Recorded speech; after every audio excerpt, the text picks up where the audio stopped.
Okay, good evening, everybody. We'll go ahead and call the meeting to order. We're going to, on the agenda updates number 2, poll the Personnel and Policy Ad Hoc Committee presentation. That's under presentations, I should say, but it was from the Personnel and Policy Ad Hoc Committee. So we'll pull our presentation this evening. We are also pulling under Personnel and Policy Committee, that would be item 2, the NIU technical research.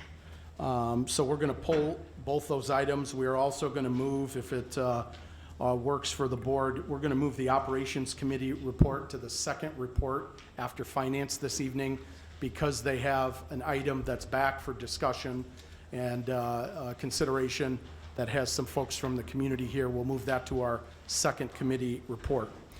With that, I will ask wish everybody happy Thanksgiving, and we will ask the clerk to please call the roll, please. Thank you, Mr. Chairman. Mr. Hoffman? Mr. Kelly? Here.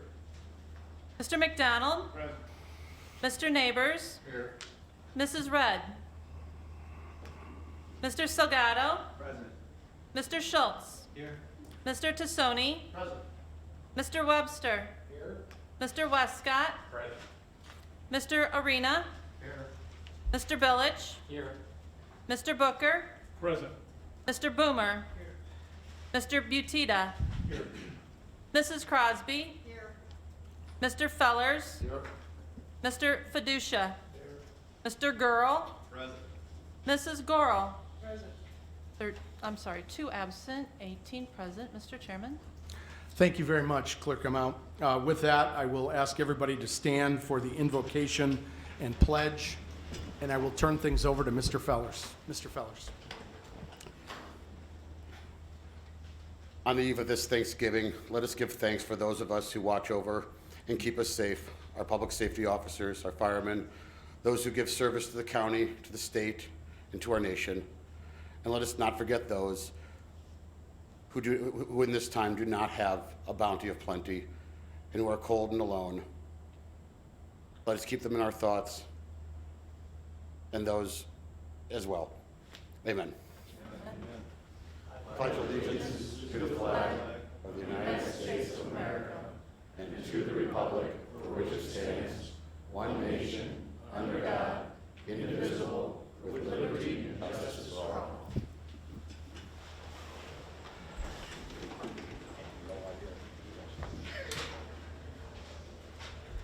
Thank you very much, Mr. Fellers. Next item of business, since we have pulled our Personnel and Policy Committee ad hoc update from presentations, we'll move on to public comment.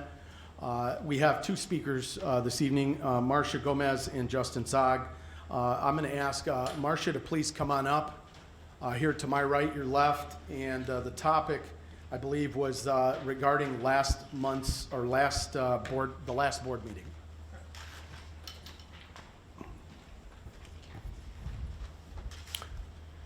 Thank you very much for coming in tonight. Thank you, Chairman Haney. Oh, I'm like, well, hello. My name in its entirety is Marcia Ray Luchetti Huber Gomez. I'm the former owner and president of a very successful industrial business that was located within the confines of Winnebago County for over 30 years. We dealt directly with businesses such as Quaker Oaks, Stokely Van Camp, Anderson Packaging, Bergstrom's, SPX, Gunite, and Warner Lambert, just to name a few. So why do I share this with you? Because, ladies and gentlemen, if I had conducted business the way you conducted business here on November 14th, I would not have had a business for 30 days, let alone 30 years. Undoubtedly, some of you have forgotten that you serve over 284,000 residents of Winnebago County whom voted you into the positions you hold tonight. And upon that election, you became due diligent to those residents to do your utmost to represent them in an honorable way, not to come to these meetings and use this time paid by those said residents to, during meetings, A, talk amongst yourselves, answer calls or messages on your phones, or C, use this time as a platform for your own political agendas. The moment you endorsed and cashed your first check from Winnebago County, we, the residents of Winnebago County, became your boss. Our hard-earned money is taxed, so you can come here and sit in expensive, comfy chairs and represent us. In fact, your lives became an open book in the political arena.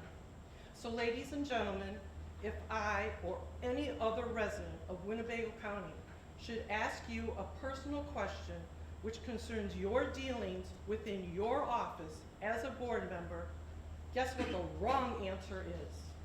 It's none of your business. When you ran and were elected to the position of county board member, you immediately set the standard for your life to be above that of your neighbors. Oh, and speaking of your neighbors, if you haven't checked the census data lately, for our county, we have steadily declined in population since 2011. Over 11,000 people have left our county within the last 8 years. And with the issues facing us at this time, such as the increased real estate taxes, I suspect that the next census will show another drop in population. At a time of increasing expenses, pray tell, how are you going to continue running this county effectively with a decline in revenue? Marcia, we are at our 3-minute mark. I just have one paragraph. We only allow 3 minutes, Okay. and that's something I've been asked by the board to enforce that 3 minutes. And thank you very much for Thank you, sharing your and I thoughts. wish you all a safe and good Thanksgiving. Thank you, Marcia, and you are welcome back to speak on this very topic 2 other times, and you're welcome back anytime. Thank you very much. Our next speaker is Justin Zog, and he is here to discuss landfill issues.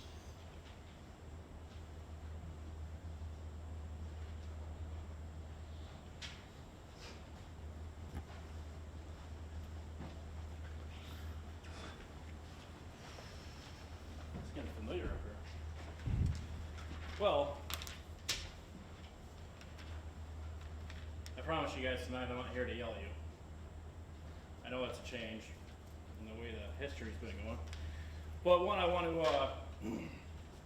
thank each and every one of you guys for what seems to be you guys stepping up on what is going on in the southeast side of Rockford. I've had numerous phone calls from board members, AG's office, EPA, about what all's going on. There is one thing that I do want to say that has bugged a lot of us, is when we hear from the county board that there is nothing that you can do about the odors inside the landfill. I know there's nothing you can do as far as like what the EPA is doing and the AG is doing, but there is something you guys can do that would help. A letter to the AG's office, a letter to the IEPA, a letter from each one of you guys bears way more weight than what 10 citizens can do. So there are things you can do. I pulled a copy of the last host agreement from the county to the landfill, and this one paragraph kind of raised my eyebrow a little bit. I'll read it to you. It is number 20 in the agreement. It says, compliance with applicable laws, rules, and regulations. The companies will at all times conduct their operations at the facility and the expansion in material compliance with all applicable laws, rules, and regulations of the state of Illinois and the USA. The acceptance of the host fee under this agreement shall not be construed as a waiver by the county of material compliance by the companies with all such laws, rules, and regulations, nor otherwise restrain or prohibit the county from taking such legal action as may be necessary to protect the health, safety, and general welfare of the residents of the county. When I first read that, I instantly called the chairman and asked him what that means, because in my eyes that says that there is something you guys can do. And after further reading and stuff like that, I finally come to the conclusion that it's basically you guys can do what us citizens are looking into doing is filing a civil suit. But besides all that, seriously, a letter from you guys to the AG's office or the IEPA can really do a lot for your citizens in the county that are suffering from what a billion-dollar corporation is doing to us. I think that's all I got, Mr. Chairman. Thank you very much, Under 3 Justin. minutes. Under Thank 3 you. minutes. Thank you very much.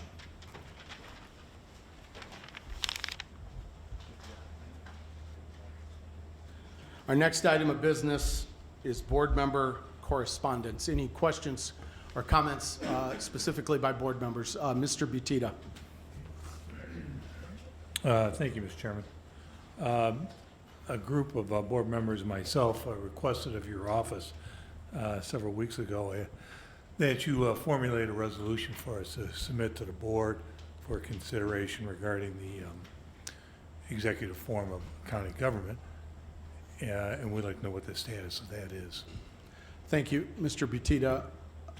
That has been, I talked to Mr. Kurlinkus recently, and I believe he'll be getting something for us to look at in the next week or so. I know it's in queue, and he was very good about communicating that it's on his radar, it's in queue, and that'll be something perhaps right after the Thanksgiving break that we'll have an update for you on. Will be forthcoming in the near future, was how it was left. That's accurate? Okay, thank you. Thank you, Mr. Butita. Any other comments by board members? Mrs. Crosby. I'm curious as to where we're at on the duties and functions of the chairman. And I understand that things were pulled from the agenda tonight, and I just kind of want an update on where we're at.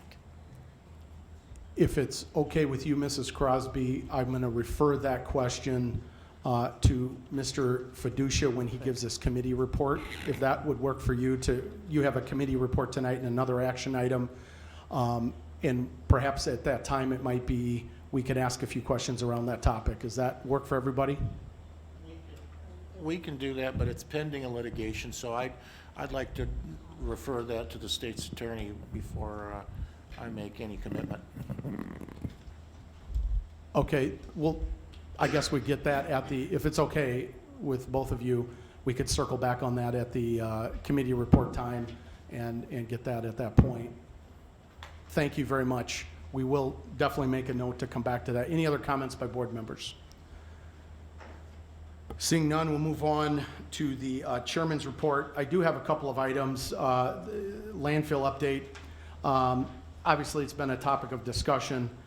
There were 3 memos that you should have seen. One, at the request of a board member in the last meeting, sent a memo to the leadership of the landfill asking and requesting that there be compliance with any open violations related to the IEPA, that receive immediate attention.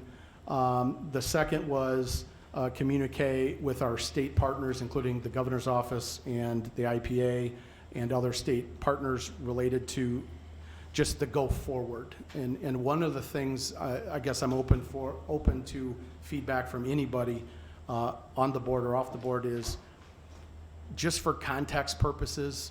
It would maybe be great if a state agency had a central clearinghouse where you could see all IEPA violations related to landfills, and that way you'd have proper context.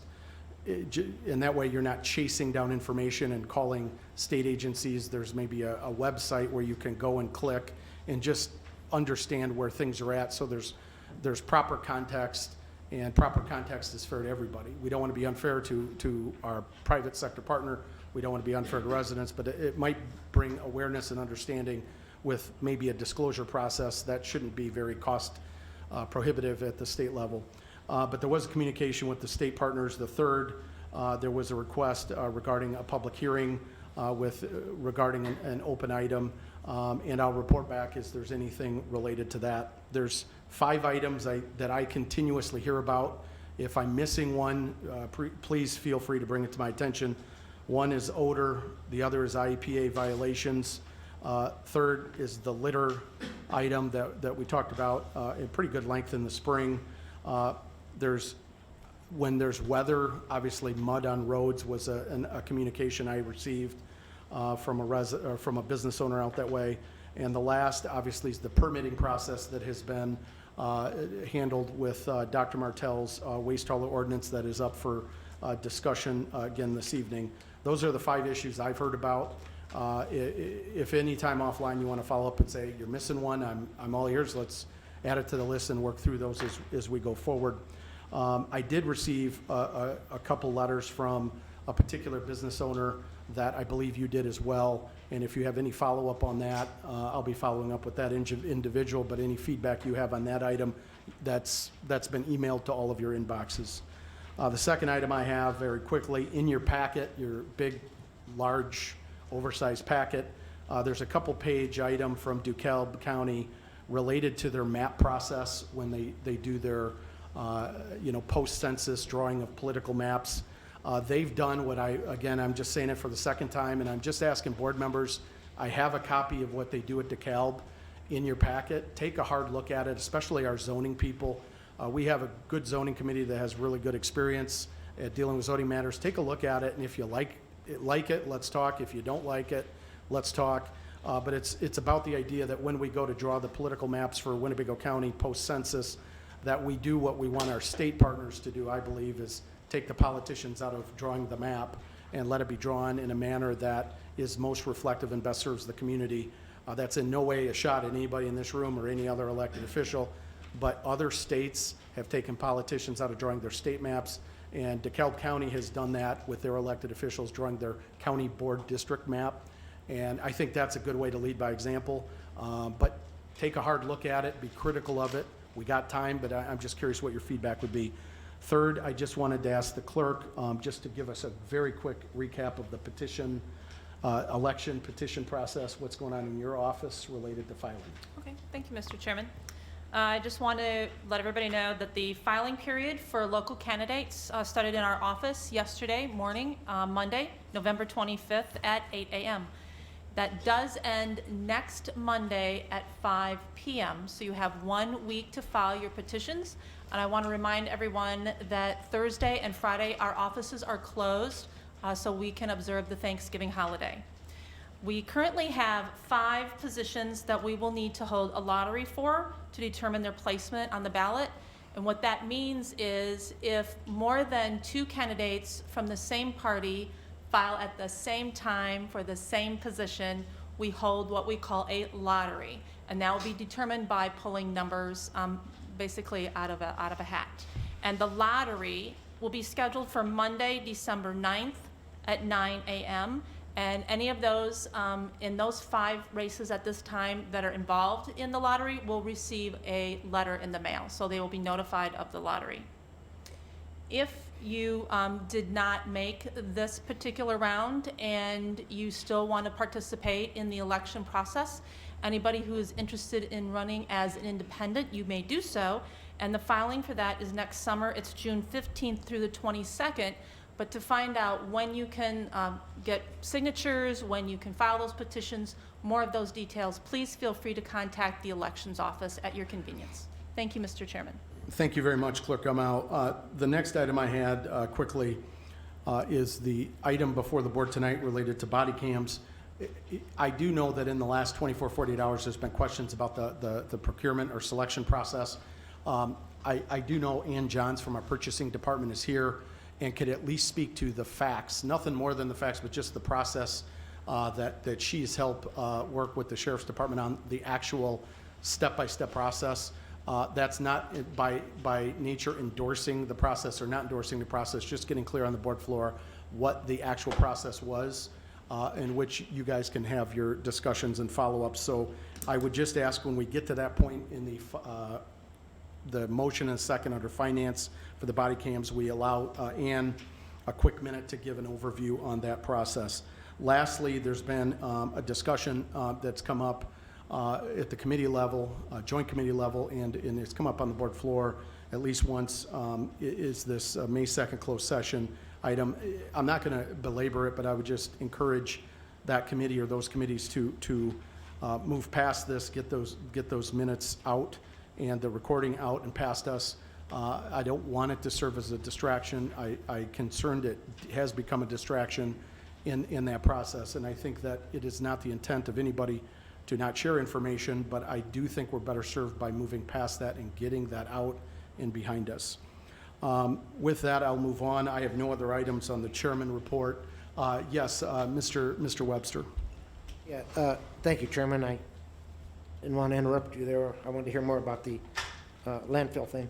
So, at any rate, we board members got an email today from Pete Lyons. Did he send you that email as well? I'll have to check my email. Oh, okay. I just wondered if you had some kind of response to that.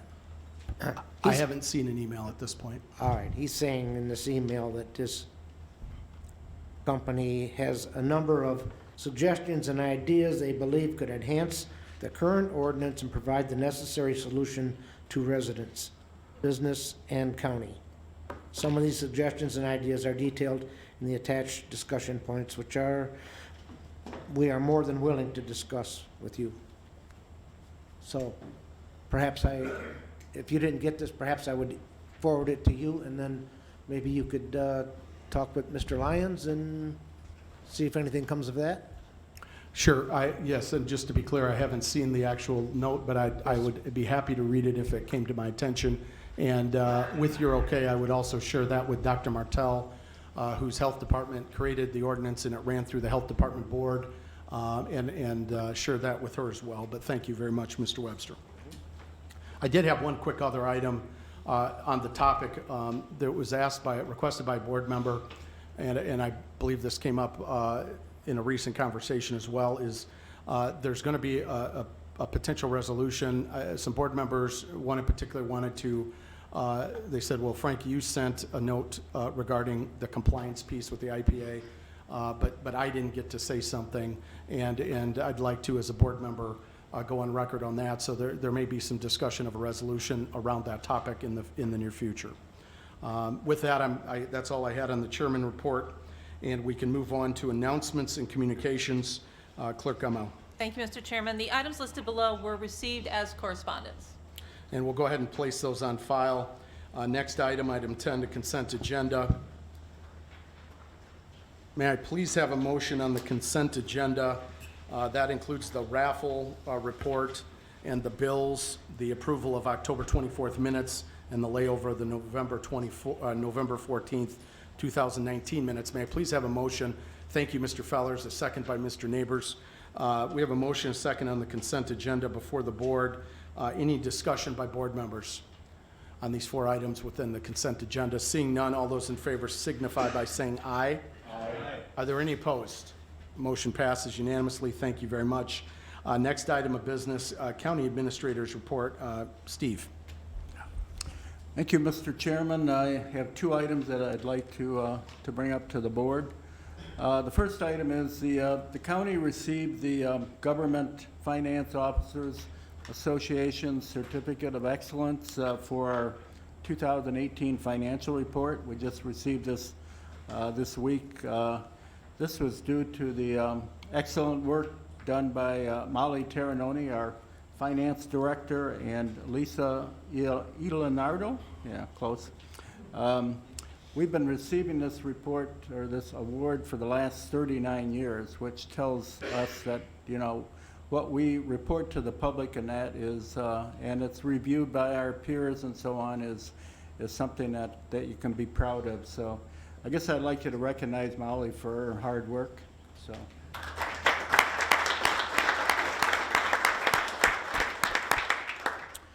Second item is we'd also like to recognize Tina McCall, our Chief Strategic Initiative Officer, who will be leaving the county for another position. We want to thank her for 2 years of service here at the county, and with the chairman's permission, if we could have Tina give us a word or two. Absolutely. Thank you. Gianna? I would just like to thank the board and the chairman and the staff as well for the opportunity that you guys have provided me for these past several months. in service to the county. I will be leaving the county, 29th will be my last day. I've accepted another position with Rock Valley College as the Vice President of Community Outreach and Strategic Partnerships, and I will be starting that position very soon. Again, I look forward to working with you guys in the future, and I wish you all the best. Thank you. Thank you, and good luck, Tiana.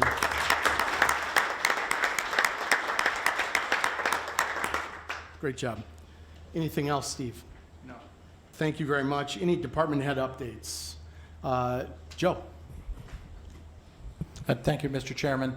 I just wanted to let the county board know the status of the multi-hazard mitigation plan. If you remember, we had a little bit delay getting it started, but it's completed in draft form. It was sent down to the Illinois, IEMA, I should say, on November 1st. We have not heard back from them yet, and we've been trying to make sure it's being moved along as quickly as possible so McChesney Park doesn't lose out on getting their grant. But we don't have control over it, the process at this time. But we're hopeful that we can bring in a resolution at the December 19th county board meeting approving that report. But if we can't, the last time we could do it is on January 9th, as I understand the process. And so we need to approve that report so that McChesney Park can go forward with their grant. So hopefully it'll get done. I just don't know. I can't give you any better timing than that. So we have a December 19th meeting, our one meeting in December, and then we do have a county board meeting on January 9th.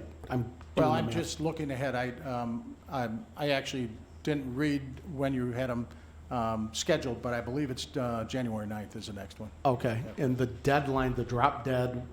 Would be at that first meeting in January. Okay, gotcha. Yeah. Thank you very much, Joe. Any other comments by professional staff? Moving on, standing committee reports. We have finance, operations, and then we're going to go economic development, and then with the rest of the program, just based on the agenda items themselves. So I asked Mr. Salgado to come up for finance committee.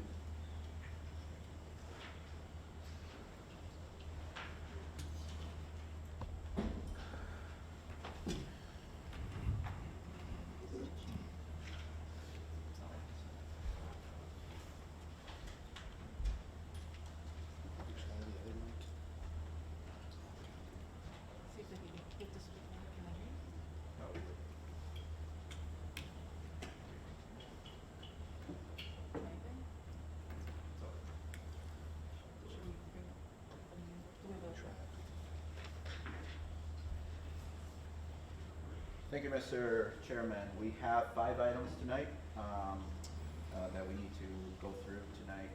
But first, I would like to skip 2, and then we'll come back to it if the board doesn't mind, so we can get these other items off our table and move forward. So the first item that I move is a resolution authorizing the county contribution for the state's attorney appellate prosecutors program, and I so move. We have a motion by Mr. Salgado on the State's Attorney Appellate Prosecutors Program on that contribution. May I have a second? Mr. Billick, thank you very much. Item is now before the board. Any discussion, comments, questions? Seeing none, all those in favor signify by saying aye. Aye. Any opposed? Motion passes unanimously. Thank you very much, Mr. Salgado. Thank you, Mr. Chairman. The next item is Budget Amendment 2020-003, the SCAP grant to be laid over, and I motion to suspend the rules.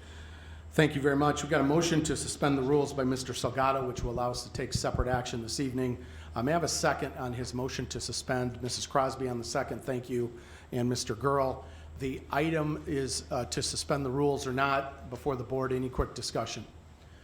All those in favor of suspending the rules signify by saying aye. Aye. Are there any opposed? We've suspended the rules. Thank you very much, Mr. Salgado. Thank you, Mr. Chairman. I move to approve Budget Amendment 2020-003, the SCAP grant. Motion by Mr. Salgado on 2020-003 SCAP grant that we've suspended the rules on. We've got a motion, a second by Mr. Gurl. Item is now before the board for consideration. Mrs. Gurl. Thank you, Chairman. May I ask what that grant is? Yes, you certainly can. Let's see here. Is there someone, Steve, that can speak to that? I have a synopsis, but We'll go to Steve. Thank you, Mr. Chairman. This is really a revenue grant. The county, for the past, I think, 10 or 15 years, has been participating in this program. It's a federal program. The Sheriff's Department accumulates statistics on certain inmates, and that's submitted to the federal government through a third party that we utilize. They put the data in the correct terminology and correct form, and the federal government gives us dollars back, and I think we pay the outfit that does the calculations for us, I think 13 or 14%, and it's really just a way of generating revenue for the county. We have motion and a second on this 2020-003 SCAP grant. Thank you, Steve. Any other questions, comments by board members? All those in favor signify by saying aye. Aye. Are there any opposed? Motion passes unanimously. Thank you very much, Mr. Salgado.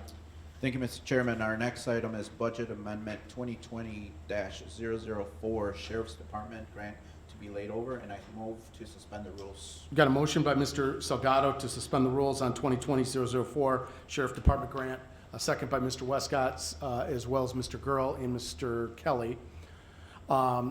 Item is now before the board, and it's a motion to suspend. Any discussion? All those in favor of suspending the rules signify by saying aye. Aye. Any opposed? Motion passes unanimously. Thank you very much, Mr. Salgado. Thank you, Mr. Chairman. So I move to approve Budget Amendment 2020-004, the Sheriff's Department grant. I have a motion on 2020-004 Sheriff's Department grant, second by Mr. Westcott, I believe, and Mr. Booker and Mr. Gurl. Item is now before the board for discussion and consideration. Any questions, comments? Seeing none, all those in favor signify by saying aye. Aye. Are there any opposed? Motion passes unanimously. Thank you very much. Mr. Salgado. Thank you, Mr. Chairman. The next item, which is a resolution approving an agreement between the County Winnebago Exxon Enterprise Incorporated for body-worn cameras, in-car video systems, and tasers, along with related hardware, software, and storage, and I so move. We got a motion by Mr. Salgado on the body cam in the related package related to that. May I have a second? Mr. Westcott, Mr. Kelly, Mr. Neighbors, Mrs. Crosby, Mr. McDonald, and that would be it. And the item is now before the board. We have a motion and a second on the body cam and the related package related to the body cam that was discussed. Any discussion, comments by board members? I have Mrs. Crosby, and then we have Mr. Boomer. Mrs. Crosby. I would like to hear Ann Johns' update regarding the vetting process, if that's available. Yes. Ann? Thank you, Chairman. I prepared a quick memo right before I came over here, and then I also gave you a proposal, outlined proposal from Motorola, and the comments in red are the difference between what Motorola is offering and what Axon is offering. Now, this wasn't the full proposal from Motorola, but it was close enough to show there's quite a difference. So if you have any questions on that, you can take a look at that. There's only so many businesses that even offer this service. In my memo, I talk about the vetting process. The thing is, this company, Axon, has federal, state, and local contracts. They have contracts with over 20 states. They have contracts with every federal agency. They even have a contract with the tollway. And they have not one, which is typical, they have 4 cooperative purchasing agreements. So in the resolution packet that you have, you'll see the cooperative purchasing agreement that is attached is tied to the NPP cooperative purchasing, which is one of the major ones in the country. And you'll also see in my memo, I talk about the federal regulations that allow cooperative purchasing. You'll see the state regulations, and you'll also see our own purchasing ordinance that allows it. I actually give you the paragraph, and I showed in red font what the actual wording is that allows this without having us go out for bid. Because I think going out to bid is it necessary? We're not gonna get better pricing. The pricing negotiated here is equal to Cook County's contract. And you can imagine Cook County's number of cameras compared to what we're looking to procure. And again, I have Motorola's pricing here as well, and you can see there's no comparison. And also, Axon used to be known as Taser. We have tasers now that are end of life. Axon is giving us quite a few tasers, credit for our tasers, so that's a plus that we wouldn't get from someone else. If another company, let's say Motorola or another provider, we ended up going out for bid, we would end up getting a third-party contract for tasers. In other words, we would have a markup in between. So there's no way we get tasers at the lowest price from the manufacturer, much less at the negotiated rate. It's roughly 10 or 11% off the regular price. That's what the rate is that we have here. And so there's really, and then also, this is kind of a four-way, I think of it as terms of four ways. We have body cams, we have dash cams, we have this software, this evidence.com, and then we have the tasers. And so the system is an entire system. Others, when I've talked to them, they're like, well, we can make it work with our tasers, our type of device. But it doesn't necessarily all work. You want it to work smoothly.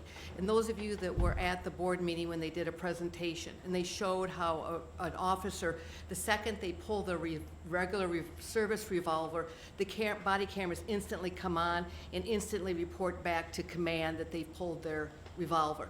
Those are all things that are tied into the special software that is only available through Axon because they are Taser. So that is why the sheriff office asked me to vet this to see how this could be purchased within purchasing guidelines, yet get us the very, very best pricing for our money. And there was some concern about the first year, skipping the first year payments and adding on to the second through fifth year. That was actually my suggestion, assuming we're gonna be in better shape in year 2 through 5. There are caveats in this contract, if you do agree to it, where we can get out of this contract if there is no funding in the future. So we'll have to give the equipment back, but anything that is downloaded through evidence.com, everything that's been gathered during this time period will be our data and we get to keep it. So there are ways if there are problems in the future. And I'm not sure what else you'd like to know. Any follow-ups, Mrs. Crosby? I do have Mr. Boomers next. One follow-up would be, if we went with the Motorola, can the systems talk to each other? Which system? Well, we have to buy tasers, right? Well, that's why the senior sales rep from Motorola, that was my first question. He kept referring to the cameras and the dash cameras, and I said, but what about the tasers? The tasers are a huge part of this because our current tasers are at end of life. We don't have body cameras now, but we have tasers, so we have to replace the tasers. And he said, well, we'll have to do that as a third party. So what does that mean? I guess they'd have to somehow get it to work. I said, is this common?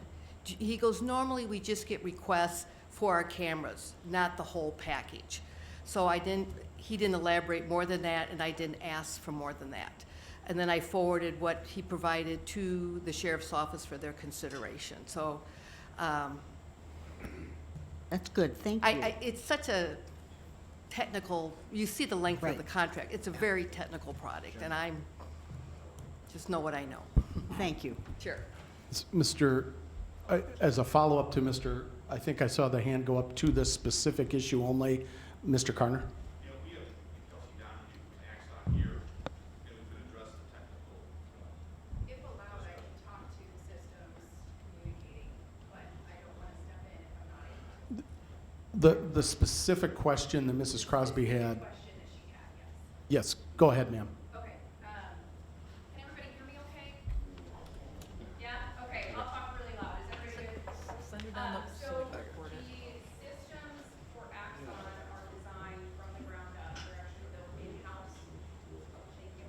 So the systems from Axon, one of the biggest reasons that the county is looking at this is because they're built from the ground up, in-house with Axon, and built to communicate together. With any other companies, they're not necessarily purpose-built for that, and with the one that you referenced specifically, Ms. Crosby, they cannot communicate effectively together. So you would have a disjointed system with separate software pieces applied for each system. Thank you, Mrs. Crosby. Mr. Boomer. I'm going to refer to Mr. Fiducia first. Thank you, Mr. Boomer. Mr. Fiducia. Thank you, Mr. Boomer, and thank you, Mr. Chairman. First of all, I'm going to bring up what I brought up last night at caucus. I totally think this technology is the way to go. I totally think this technology is the way to go. I've been a proponent, and I was probably one of the only people that took the Fusion Center tour in Chicago PD to see what they're doing with their technology in Chicago. So I just want the record to reflect that I definitely am for this, but where I have some of my misgivings with this is in the bidding process in which we went forward. First of all, my first question would be for Ms. Johns here, and that would be, why weren't we told this was a cooperative bid when they did the presentation? Ann? Why I didn't do, if I would have been involved with the resolution, I would have written that as such. It's there because it's attached. I don't know, does it matter which particular vehicle we use in this case? Because we can use literally any of them and not bid this. And there's very few, that's what I'm saying. I've never, and I've been doing this a long time, I've never seen a company that has so many vehicles of purchasing methods that we can tap into. And I think the things to do is we've taken little bits from the best pricing from Cook County, the terms and conditions from NPP, and that is how we came to this best understanding. John from the state's attorney and office and I sat down by conference call 3 different times with the attorney from their company to go through this contract point by point by point to get the best terms for both. Now, when you saw the presentation, maybe we hadn't gotten through that contract at that point, but now you have the vetted version in front of you. But this has been an ongoing process for at least 4 months that I've been involved. So I have a follow-up to that because that didn't answer my question. And my question was, so in other words, when we were given this presentation, there wasn't a request for professional services put out there then? there's no need to put out a professional services solicitation for this product. Well, then going back to my other question now, Mr. Chairman, if I can, when the presentation was done, if we had, you know, a multiple contractor, we were going to go into multiple vendors on this, why weren't we told, or, you know, which I get offended, because why wasn't I told? Why weren't we told, hey, we've got a multiple contract out here, and that's why we're doing this? Because if we didn't at that time, we will be in violation, or we are in violation of our own ordinance. We are not in violation of the state, federal, or our own ordinance. That's why I give you in my memo the actual ordinance that allows us to do what we're proposing to do. And that's why I've been involved from day one. I'm not sure what presentation you're referring to. I believe there was an earlier presentation that I wasn't at, so I don't know which particular presentation you're referring to. I'm referring to the presentation where they you know, showed the holsters and the body cams and all that. Recently. If we, I guess all I wanted to know is, why weren't we told, hey, this is a joint, we got like multiple, you know, we're going on to multiple contracts on that. And I guess my next question to you. At the time, I hadn't been contacted by Motorola. Motorola came to me because Gus Gettner spoke to them, and Motorola's already our vendor. So out of courtesy, I did take their call. I discussed in length what they could offer.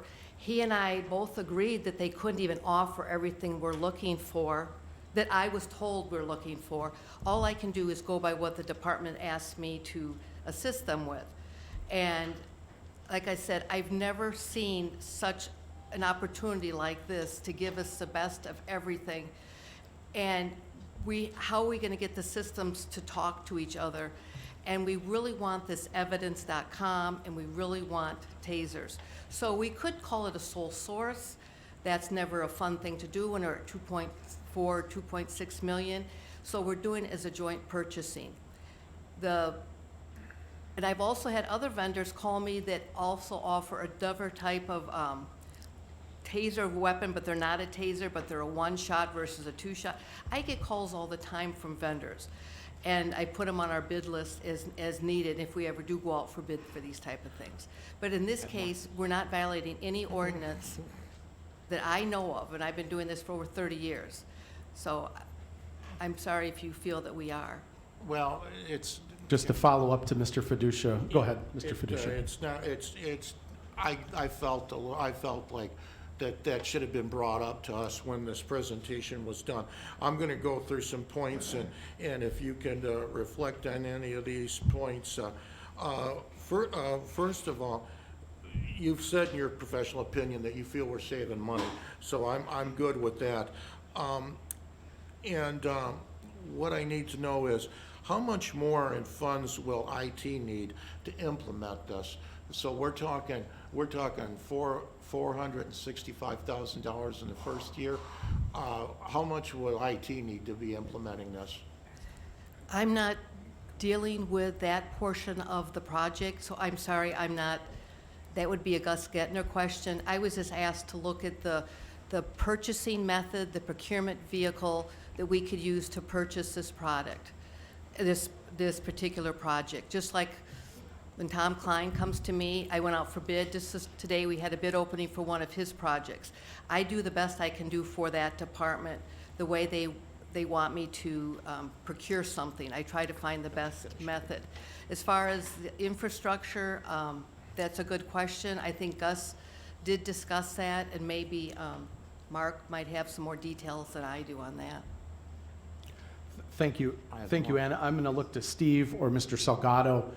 There was discussion in multiple committee meetings around the IT component, and if somebody could speak to that. My frame of reference was there was in excess of $100,000 of IT costs separate from the discussion, and I believe those who were in attendance would remember that. And I'd go to Mr. Salgado or Steve if they have any more context. Yeah, it's, from my understanding, it was about 100 to 120K. Okay. That's my understanding. Yes. I remember that as well. I have one more too, if you would allow. Yes, sir. No, you have the floor, Mr. Fiducia. I don't know if Mr. Kerner remembers this and Johns remembers this, but there's a company out there called Digital Ally, and basically they did a pilot program with Winnebago County, and my question is, so they weren't even contacted, neither referenced this, and I was wondering, so you just went to the one company, and that's it? Excuse me, I didn't go to any companies. The sheriff's office, it's their procurement. I am just helping them with the procurement. Okay. It's not, it wasn't up to me to contact other vendors. They had maybe they've been in contact with the other. And as far as your pilot program, that must have been before I was employed here. Yeah, I think it was probably about it was about 6 years ago. And I guess where I have some concerns at is because under state ordinance, it says that the sheriff's got to comply with our county ordinance in buying equipment. And with that being said, I don't want to begrudge this thing because I don't know what's the best. I want to leave that for the sheriff, but I just want to make sure our bidding process and our vetting process is the most professional and the most honest. And I know there's other companies out there, and I'm a little bit concerned that, you know, one company can be the best, and I'm very familiar with the TASER product, okay? I was qualified with it, I know.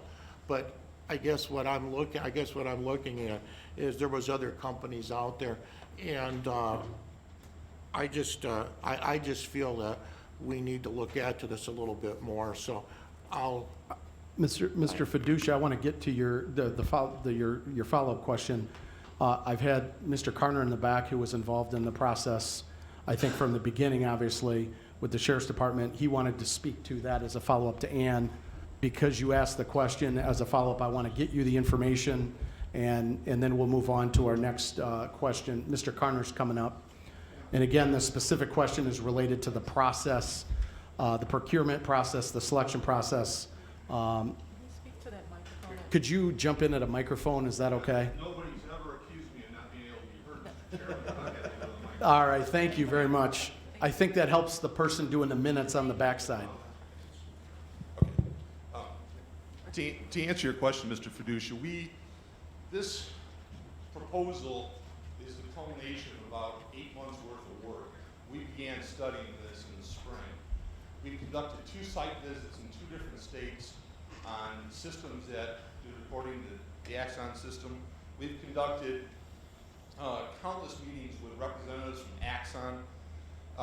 We've researched other products. We've had 3 different county board presentations involving Axon.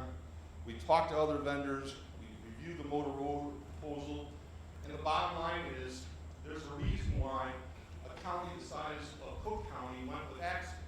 They have products and they offer things in the body cam, SWAT car cam, and TASER areas of the business that no other company offers. First of all, as you know, we have 12-hour shifts. Our deputies work 12-hour shifts. The only company that has a body camera battery that lasts 12 hours is Axon. We have the TASER, which is a brand of Axon. We are at the end of life of our TASERs, and this proposal with the body cameras and the squad car cameras is the only one that integrates those 3 devices into one concept. On top of that, Axon offers devices that put on our deputies' holsters, that when a gun is removed, that activates the body camera. Door devices, when the back door of a squad car is open, that will give a 360-degree view of the event that's being reported. On top of that, Axon, unlike any other product, offers live stream, which is a huge safety feature for our deputies. Axon is the only company that offers evidence.com, which is a web-based digital repository that's been supported by the state's attorney. She's here. She can certainly speak for herself. But what that allows is the easy distribution and acquisition of video feeds that's not offered by anybody else. Part of that is CAD integration, which is the metadata that goes with the recording that will link up with our individual case reports. On top of that, we've got public portal integration, which no other product offers, which allows and saves us manpower in collecting the doorbell recordings and closed-circuit TV recordings that are often available to help us solve crimes. That will help with discovery. It will make our presentations more efficient in court, and it will provide accountability and reduce manpower in acquiring and distributing those footages. On top of that, we've got unlimited cloud storage. If you research your position on this, you'll know that one of the reasons police departments get out of this business of having body cams is the cost of cloud storage. We have unlimited cloud storage with this.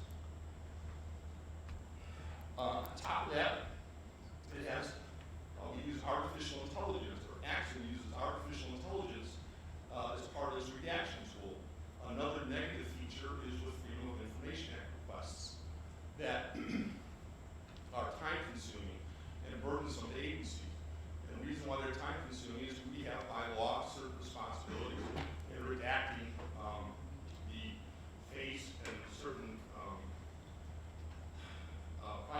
information from being released in a Freedom of Information Act request. Axon has the best tool available for that.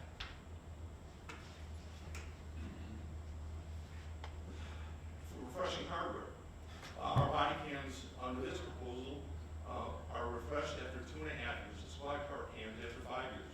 No other body offers that. We have a training voucher system where we can effectively train for 5 years at no cost. No other company offers that. Thank you very much, Mr. Carner, for answering Mr. Fiducia's question. I'm going to go to Mr. Booker because the floor was yielded. I'm sorry. Oh, Fellers, then Mr. Booker, and then Mr. Boomer a second time. Mr. Fellers. Thank you, Mr. Chairman. And I've just got a couple questions about the contractual purchasing, cooperative joint purchasing. We were told, of course, during the presentation that there was a deadline to get these prices, but the way it sounds like you're saying that we're using cooperative joint purchasing, we're pulling prices from individual contracts, and would that make that deadline moot? I'll go to anybody that can answer that question. Ann? Thank you. As far as the contract deadline, the vendor has requested this contract deadline, and in my opinion, if we want to move that deadline, I'm sure we could negotiate that. I'm just telling it like it is. I'm sure that's something negotiable. I'm willing to do whatever the sheriff or whatever we need to do to see about getting us the best pricing. I just care that we have the best pricing going forward. Oh, one thing I didn't mention about Motorola, they only refresh one time during 5 years. We're gonna get 3 sets of equipment during 5 years of body cams. So at the end of 5 years, we're gonna have brand new equipment. Tasers and everything will be brand new. With Motorola, it's a one-time refresh. So you figure that's worth a couple $100,000 right there. Okay, thank you, Ann. Mr. Fellers, on a follow-up. Thank you, Mr. Chairman. Next thing on this, and then I think this is fantastic hardware and fantastic software, having seen the demo and watching the way it works together. I mean, this is the Cadillac of body camera and public and safety systems, without a doubt. My big problem on this is, you guys have been working on this for 8 months, but this is now my second time since I joined the board where a massive capital expenditure is being done outside of the budgeting process. Why?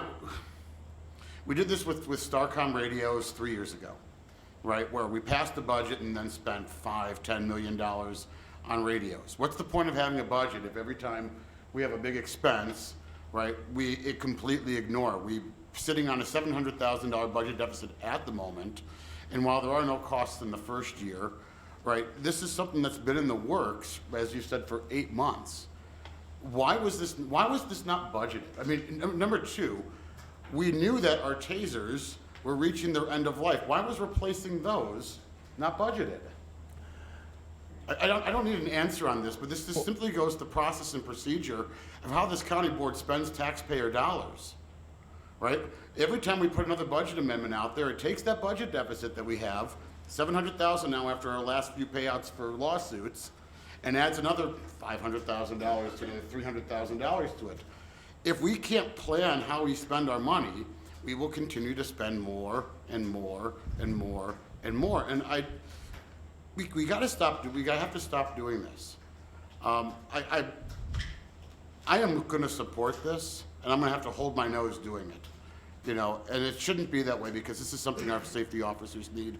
But we can't play this game anymore, where when you got a big expense, you wait till the budget gets passed and you ask for a budget amendment, so you didn't have to put it in your budget and plan for it. That's it. Thank you. I will go to Ann. Since the question was raised, I do want to address it, and I think it's a fair question if there's concerns about the budget process that preceded it. Ann? Thank you, Chairman. I do agree the budget that's the elephant in the room on this. But that is not my area. But today I asked the sheriff, I said, about this, I said, this is capital. And then they gave me their capital plan for the jail and for for the sheriff's office. And it is in the capital plan. So the tasers are in there for 2020. So they did budget it. Of course, we never have money for, we don't have the money for capital, but it is, I just wanted to let you know, I asked about that and I was given that today. And it was enough money to cover the full 5 years that was budgeted in the capital plan. My understanding is it was a communication piece from the sheriff's department. It may not have made its way to the board floor or a committee presentation. Can't speak to that, what it was or what it wasn't. But my direct, and I heard this from the sheriff directly, was that he did bring this up in the budget process. And that, so I just want to put that on the record. I don't know any more than that. Yes, Mr. Feller's on a follow-up. So just a follow-up, but we don't have an approved capital plan. I mean, we attempted a $30 million about 4 months ago, and it died. I think you raise a good point. There's been discussion of a comprehensive capital improvement plan that would involve debt service from a couple of different sources. I'm sure that'll be up to great debate, but that was discussed several months ago in the budget process. That is certainly something I do suggest strongly that if we pass a capital improvement plan, then yeah, that would be the ideal thing. But that's the point, Mr. Chairman. We haven't passed the capital improvement plan, but yet we're going to start spending money against the capital improvement plan. And I'm sure there are 20 other department groups and departments that have asked for money, from IT services to highways, as part of this capital improvement plan, that would love to be able to do it without actually having a plan involved. But we're going to make them wait too. Thank you very much, Mr. Fellers. Mr. Booker. Thank you, Chairman. It's obvious that Axon is bending over backwards for us. They are very much aware of our financial constraints. They've offered a $250,000 discount if we get this approved by December. They've offered no payment till 2021. I'd like to ask Ann Johns just one question before I finish with the follow-up. And we've known about this for about Axon on the proposal for 6 months. You've been working on it for 3 months. How many board members or media personnel have come to your office asking for bidding processes, costs, and whatnot? Ann? Thank you, Chairman. That's a great question. Not one person in this room has contacted me about this project. Aaron, you called me today to ask that if I was going to be here tonight. Other than that, I've only worked directly I've talked to Steve about it, and I've talked to the sheriff's office about it. That is the extent of it. Did you have a follow-up, Mr. Booker? Yes. I can't emphasize enough how important it is for this board to accept this proposal from Axon that'll benefit 4, if not 5, departments of the county. Even our own state's attorney, Hite Ross, who this board has voted to fill that esteemed position, is very much in favor of this and has lobbied to our committees, saying what a benefit it'll be to the state's attorney's office as far as man hours and footwork and such. The public defender and our courts are also in favor of it, all emphasizing the reduction of costs. This contract would allow those attorneys more time to work on other cases. When we can save time on discovery, on evidence and such gathering that the cameras will provide. If we don't pass this tonight, in a few short years, we'll be required to be equipped, or the deputies will be required to be equipped with body cameras. Our cost will then double what it is now. What $1 million lawsuit is out there waiting to be settled out of court because we didn't have any video evidence of the event? If we do pass this tonight, again, our first payment is in the year 2021. And we begin to replace tasers and cameras that require replacement right now. Again, there's a benefit of 4 departments, if not 5. And the benefit outweighs any procrastination, so we owe it also to the citizens of Winnebago County. Thank you. Thank you, Mr. Booker. Mr. Boomer. I'll start with bending over backwards. Yeah, they did bend over backwards. They hired a PR firm to try to sell this product to us. That's the first time I heard of it. when they contacted me to come personally view their product. And then that was probably 2 months ago, so if it started, no, that didn't make the front page though. But 8 months ago, if it started 8 months ago, I heard about 2 months ago when the PR firm called me to come in and spend my time going over it, even though they showed it. And then we owe it to the citizens of Winnebago County to put it out to bid to get the best deal, not a product that, you know, we got one offer and then we question it and all of a sudden we get a bunch of pieces of paper in one day. Really? So the people of Winnebago County should get at least, it should go out to bid for $2.8 million. You shouldn't just, okay, Axon, I'm not saying that it's not the best product. I'm not saying that it's not a good thing. But if you don't go out to bid for it, you don't even know. I mean, dude, there's way more than Motorola. I got 5 people call me today. I mean, Motorola never contacted me. One at a time, please. Mr. Boomer has the floor. Yeah, and I have the floor anyways. I propose to send it back to public safety and get bids. So we have I'm going to take that as a motion by Mr. Boomer to send this back to the Public Safety Committee. May I have a second on the motion? We have a motion by Mr. Boomer, a second by Mr. Fiducia. There's a motion and a second to send this to committee. It would be the Public Safety Committee. It's coming from the Finance Committee to the board floor. And the motion and the second would be to send it to the Public Safety Committee at the request of Mr. Boomer, to do an RFP or RFQ process of some sort. The motion and second is on sending it to committee, to the Public Safety Committee. I see Mr. Kurlinkus in convulsion. I'm going to go to Mr. Kurlinkus here. Sorry. Not hardly. It's currently before the Finance Committee. I don't know how you can return it to Public Safety when it's on the Finance Committee agenda now. Yes, and it came to the full board. The motion would be to send it to a different committee, to the Public Safety Committee. We have a motion and a second, and that motion and a second is before the board for consideration.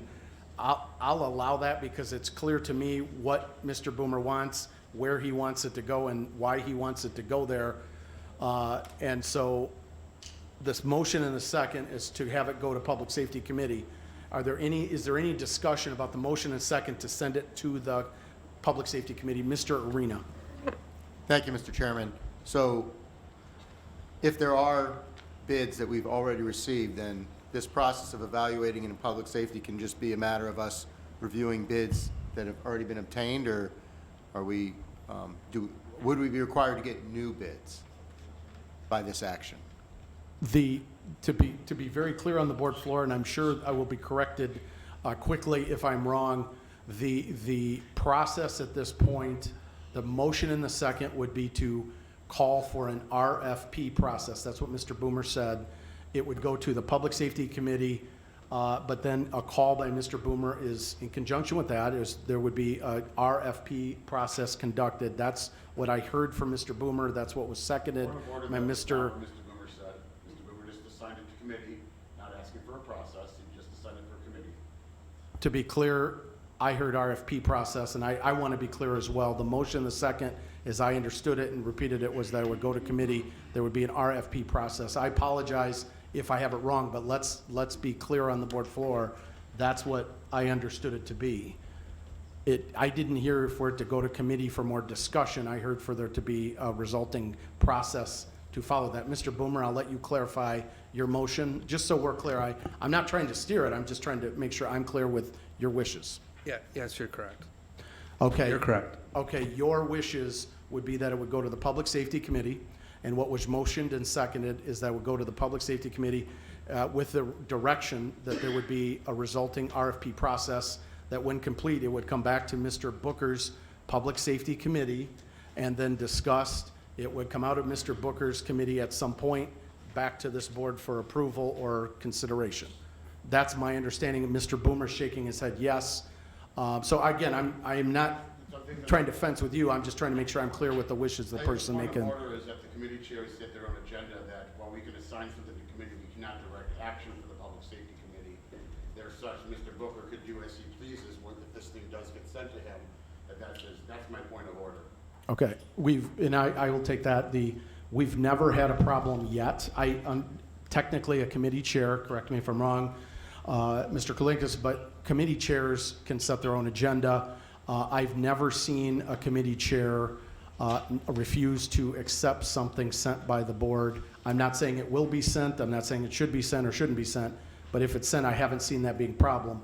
If it would be sent and a committee chair would refuse to put it on their agenda, that would be a separate issue. Okay, thank you very much, Mr. Fellers. The motion, the second, is to send it to the Public Safety Committee, and there would be a resulting RFP process that would follow. That is the intention of the person, Mr. Boomer, who made the motion, and my understanding is the intention of the person who made the second, Mr. Fiducia. Mr. Girl. Thank you, Mr. Chairman. Just a question for Ms. Johns. Ms. Johns, how long do you think an RFP process in these 4 facets that we're looking at from Axion would take? And in your best opinion, do you think we would be better served by doing this RFP process as far as the cost is concerned, as far as Axion and possibly 4 other vendors? In your opinion, what do you think of that? Mr. Girl, let me jump in real fast. The first question is the length of time of the process. Correct. Could you speak to that first, Ann? Yes, thank you. Thank you, Chairman. Typically, I like to say an RFP, sometimes they're like 9 months. We could do this in 6 months because we'd have to do the evaluation process. But since Mr. Boomer brought this up, in my mind, I've been thinking, how are we going to write this scope of work? Are we just going to say we want cameras and we want tasers? Are we going to source, we want evidence.com software? That we want that we want 2-shot tasers?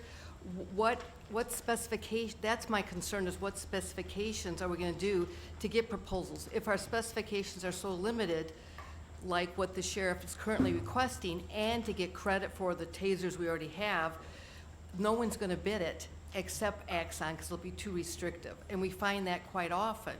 But if I make it real broad, we're going to get products that don't speak to each other, that are going to be third-party sourced, such as Motorola third-party sourcing a taser product that's not going to talk. And that doesn't even include evidence. So that's going to be the question, and then who's going to be the department advising me or telling me what they want. I just do what departments request. I just try to put it in the correct format and follow procedures to the letter. I do not violate any procedures. So that's where it's going to come. And so we might go through all this 4, 5, 6 months, and we might end up with one proposal. The second part of your question is, would we get are we going to get other bid? Pricing. I could see us getting not as favorable of pricing because companies know to give, their best price. But then during negotiations and during best and final, I do try to negotiate. Maybe I could negotiate the pricing down to where we're at now, and I would do my best to do that, but there's no guarantee. That 10 or 11% that we're looking at is exceptional. So I don't know the answer. We might get close to it, but I doubt we would get there. But I don't know unless we do this. And I'd be happy to do this if you want, but please tell me how I'm going to spec this out. Follow up. Can I follow up? Yes, sir. real quick? Mr. Girl, sorry. Okay, just a comment. If we had to go out for bid for everything that Axion is proposing with the 183 body cams, everything that they're putting together, I feel, in my opinion, that we would be spending twice as much, if not more. We're talking 6 months out, maybe a year, before we get an RFP, and a request for proposal is a very, very arduous. It's a big task for a company to put together a proposal. So, I can go back and I can think of our departments that would benefit from this, from having the body cams, but I think the most beneficial partner of this is the community, our citizens. I can think of the Jamie Cox story. If there would have been a body cam and in-car dash cams in that incident, questions would have been answered immediately. The family would have had closure immediately, and everybody else would have had closure. I don't think we can wait 6 months to a year to shop this around. I think the sheriff has done very well his due diligence on trying to find the best proposal. I think it's sitting in front of us. If we want to send this back and go through this process, because we might be able to save a couple of bucks on tasers, but the whole package together, I think, is very impressive. I don't think we're going to find another one like this. So my suggestion is to accept this, we work on the funding, and we move forward. Thank you. Thank you, Mr. Gurl. I know Mr. Boomer's had his hand up. I have Mr. Westcott has had his hand up. I'll go to Mr. Westcott, Mrs. Gurl, then Mr. Boomer for a second time. Mr. Westcott. Thank you, Chairman. I think we're overlooking one thing, the families that are impacted by this. And we ought to look and think about them for just a minute here. And that their lives could be in turmoil at any given time. So let's do the right thing and support Mrs. Johns and this committee. Thank you. Thank you, Mr. Westcott. Mrs. Gurl, then Mr. Boomer. Oh, I'm sorry, Mr. Webster, then Mr. Boomer. I apologize. Mrs. Gurl. Thank you, Chairman. First of all, we've only had, 6-8 months to hash this over. We're right back where we always are. We wait till we get down to the bottom line, and then we all decide to chip in and give our opinions. And then the next thing we know, we're another 6 months out, and still things haven't been solved. With people who are in business, and you can correct me, at the beginning of every year, the prices go up. We have until, if I'm correct, the end of December to either sign this contract as it is right now, or wait another year when the prices have gone up, things have changed, and so everything costs us more. Why are we nitpicking this to death? If we look at what we're paying out in lawsuits right now, that could be prevented by just having these cameras on, and I'm not even talking about what our state's attorney's office can save in time and in money. Why are we continuing to hash this? And if we remember correctly, I'm not one of those who's in favor, very seldom, of the sheriff's department spending money. This is one time I have to say that let's do it, let's get it over with, and let's get on with business, because it's going to cost you, I don't want to say the word, but a heck of a lot more next year when we don't sign for what we can have this year at a cheaper price. Prices go up after the first of the year. Always remember it. I don't care what kind of business you are in, it's going to go up. Thank you. Thank you, Mrs. Gurl.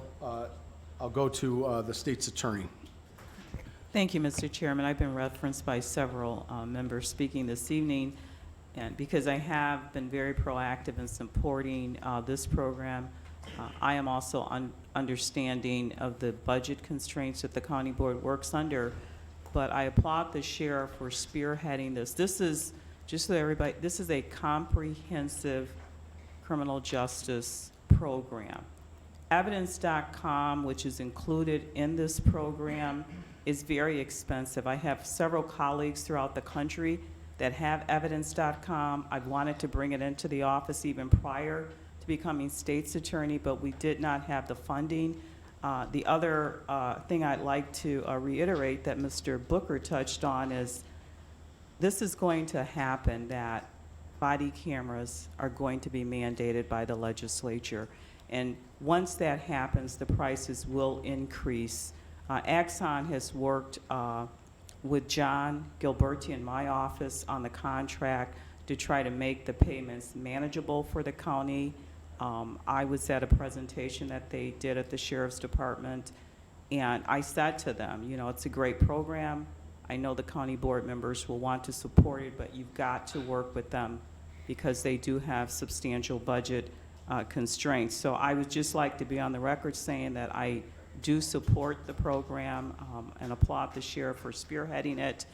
I think with respect to officer-related shootings or an officer's use of excessive force, since I personally review all of those cases, It would save me substantial manpower hours with respect to providing discovery to the defense. Again, with redactions of reports or recordings, as Mr. Carner indicated, it would save substantial manpower hours. So it is a comprehensive program to improve the response to certain situations when an officer has to use deadly force or is accused of using excessive force. And I think by getting it on the front end, the county will save money, because I believe that it will soon be mandated by the legislature. Thank you, Mr. Chairman. Thank you very much. I believe Mr. Webster was next with his hand up. Mr. Webster. Okay, thank you. This just goes to comments that Mr. Feller's made. And someone else made earlier too, they brought it up there, about IT.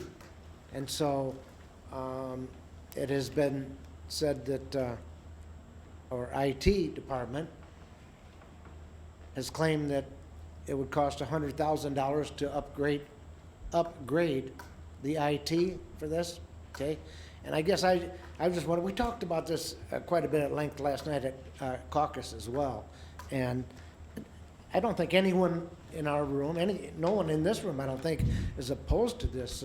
We all think it's a pretty good idea. But going to what Mr. Feller said is, we do have a duty to the taxpayers to let them know how we're spending their money. And so I guess I'm thinking there that now IT is going to have to come in for a budget amendment as well to fund this for another $100,000. And would it be a budget amendment that they would ask for the 5-year deal, or would it be coming in every year? And I'm glad there's a lot of people here tonight to see the things that we struggle through when we talk about needs that we have, but how do we find the money? That's the most important thing about everything that we do revolves around the dollar.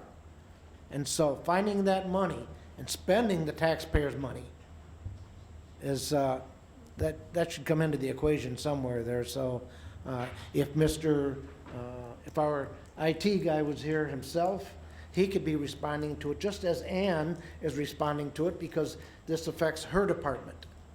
And I really wish we had someone here from IT to give us a little input as well. So we've had Mr. Carner, and we've had Ms. Johns, and we've had our law enforcement that is on this board respond. But I think the spending more money that should be been part of the equation too. And I'm not opposed to this, don't get me wrong. Once again, I don't think anyone in this room, there's no one here that thinks it's a bad idea. It's just, how do we get there? Thank you. Thank you very much, Mr. Webster. To your very specific question, Mr. Maselli, and I'm not going to get your title right, but Mr. Maselli is going to speak. He had his hand up. I'm going to let him speak to your very specific question. Mr. Maselli. I can respond to your IT question. That $100,000 IT is already a project that was done, whether we get the cameras or not, an upgrade that has to be done, because the camera system now takes off anywhere from a half hour to 4 hours to download, because their stuff is so outdated.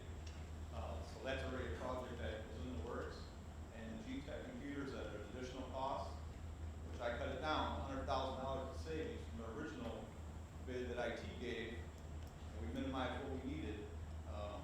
That's already in the works with this new CAD and NetRMS system. So that's already in there. It's not additional cost, it's already a cost that they're planning to do. So it's not because of this program. So what Gus said, he needed another $100,000, you won't need $100,000? Gus need another $100,000? That's what I'm asking. That's the $100,000 he needs is to upgrade his current system to get to where we're at now. It's going to be done either way. We cannot keep downloading cameras that have a deputy sit in a parking lot for 4 hours to download a half-hour video, because it's outdated. Mr. Maselli, so to speak very directly to that, he's coming in for that need is going to have to be addressed by this board regardless of whether or not this particular item is passed, or if it fails, or if it's, whatever the case may be, that's a need that is coming to this board that is not in the current budget regardless. And I think Mr. Gettner, who was at one of the committee meetings where this issue was discussed for an hour and a half, at one of the presentations, spoke very clearly to that very topic. Correct. Did you have a follow-up, Mr. Webster? Yes, sir. No, I just want to be perfectly clear on that. How we're spending the money, can we afford it? That's all. Thank you. Thank you very much. Thank you, Mr. Maselli. Thank you, Mr. Webster. I'm going to go to Mr. Salgado for the first time before I go to anybody second time. Just make a quick point of order, Mr. Chairman. If We you- should be talking about the RFP process and send this back to committee. All of this conversation about the technology, wait till after we vote to send this to committee or not. Point well taken. Yes, and I'll go to Mr. Salgado. Because of the time-sensitive nature, I think there's a number of issues that converge on this, and so where to draw that line, I'll give a little bit of room, but your point is well taken. We'll be mindful of that. Mr. Salgado. Thank you, Mr. Chairman. Good discussion, guys. No one's debating whether it's good or not, sending it back to committee, RFP, whatever the case may be. I have no problem with the process, the way it was done. Sure, could we got 3, 4, 5 vendors? Absolutely, I think so. Would it be apples to apples? I don't know. You know, it's up in the air. We didn't do it, so we didn't get there. So we can't make that decision whether it's going to do this, it's going to do that, it's going to take 10 months, a year, whatever the case may be. But I think you guys are missing the point here. I mean, you're looking at a $2.4 million. From a finance guy, from a finance committee, my responsibility is to point that out to you guys. I'm telling you, we don't have the money. Unless someone can tell me where we can get $2.4 million, which I appreciate the sheriff, you know, knocking down $500,000 to $600,000 based on the 2.9 to get there to 2.4. I get it. Awesome. Phenomenal. I couldn't agree more. Do I think the software, it's high tech, the catalog, I do agree. Do I think it would protect the police officers, prevent us from lawsuits, prevent you know, high efficiency potentially? I don't know about what the rate is, what the cost reductions would be across. I asked this in questions in the committee. Can someone provide me the dollars of savings? If you start to tell me that we're going to save over 5 years, $3 million, $4 million, then I can start, hey, you know what? The $2.4 million investment, it's not a bad deal. I mean, I think everybody, you know, when they choose their investments, you know, they look at their rate of return. What am I doing? What's the stock market doing? Am I going to get that in return? That's the way I think. And I'm sorry that I think that way, but it makes sense to me, right? And so that's the thing we need to look at. And you're forgetting the big picture here.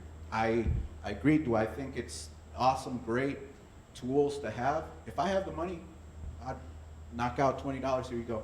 Go buy yourself a taser or whatever the case may be. Equivalent, you know, I'm talking here $20 to $2 million, right?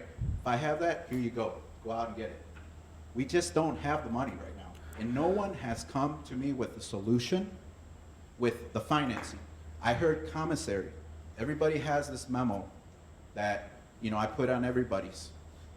It states in there from the Department, you know, of Corrections that they have concerns using the commissary because they feel that it should go to the detainees, and it's highlighted for you where they could see potential litigation for that. I understand, Mr. Gardner. I understand.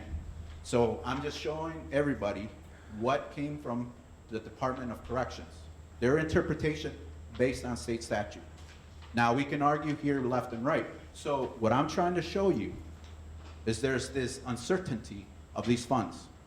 Not saying that you can use them. The sheriff has the discretion to use them. But they can come back and sue us potentially for that. And we go to court and we fight the battle. So that's one piece of it. But where are we going to get the additional? Say I grant you the 330, 350. Where am I going to get the additional money? We don't have it, right? I asked, you guys talk about grant funding. We talk about casino tax. We talk about, we haven't even earmarked those things. And we're already talking about, you know, allocating these funds to certain things. You can't do that. We have a capital project. There's been discussion about that. So we really need to take a strategic look at this. 2.4 is significant. Now, if we're talking 150,000, I'm willing to give you the tasers. Give me a quote. Give me a quote on the dash cameras. Give me a quote on that. You know, if it's 250,000, hey, that's 250,000. That's not $2.4 million, which we don't have. Then we can work and figure out different selection. So I just want you guys to understand, I know that some people feel it's nitpicking, but you guys are missing the big point here. From a finance perspective, it's not feasible unless you guys can give me direction, because if we do vote on it today and we vote yes, we got to figure out a $2.4 million gap. And guess what? How has we been doing the last couple years? Deficit spending, right? What was our last deficit spending? $700,000. And I'm just talking across the board. Every single department that comes in with a budget amendment, that's how we have to look at things, right? Do I think it's beneficial? It's going to reduce crime. It's going to create efficiency. Yes, show me the numbers that it's going to show me the reductions. Then we can start having the discussion, because I'm investing $2.4 million and I'm showing you that it's going to reduce cost over the next 5 years, the length of the contract. It's going to be $3 million, $4 million, whatever the case may be. Then we're talking somewhere.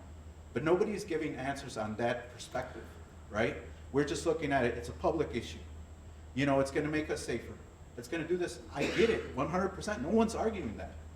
But we need to look at the financing aspect of it, because we've been at deficit spending. We have departments, you know, that are struggling, you know, that could use the highway department.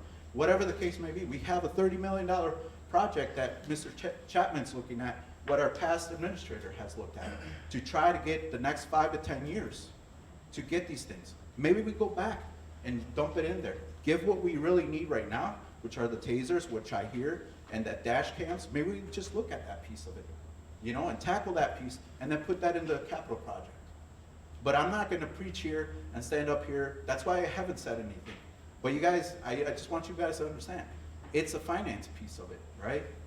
Because I want things, I'm sure certain departments want the money, but that's how we should look at it. What's the rate of return that we're gonna get this? Safer community? Okay, our calls are gonna go down, or this, lawsuits, whatever. Equate that to a number.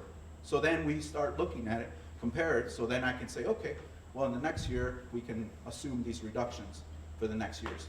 So that's what I wanted to bring up, whether we go, send it back to committee, whether we're gonna wanna go back open. I know there's a deadline, December. Mr. Fellows brought up a good point. You know, can we extend it? I don't know. Can we not? That's a question, that's an awesome question, I think, on the piggy bank, you know, that we're going after this contract from another previous contract. That's a great question. I don't know. But at the end of the day, that's what we need to look for. And I think we should vote on this and move forward and see where the chips fall, all right? Thank you very much, Mr. Salgado. Any other follow-ups from? I would, I'll just take the floor for 1 second to point out that one of the comments that was made about the cost, about money saved, it's dependent on what happens or doesn't happen. It is the same rationale that was given in the committee meeting. How do you determine the cost savings related to the wellness center?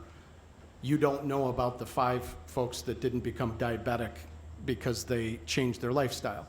You cannot equate cost savings to what we don't know may or may not happen on the street.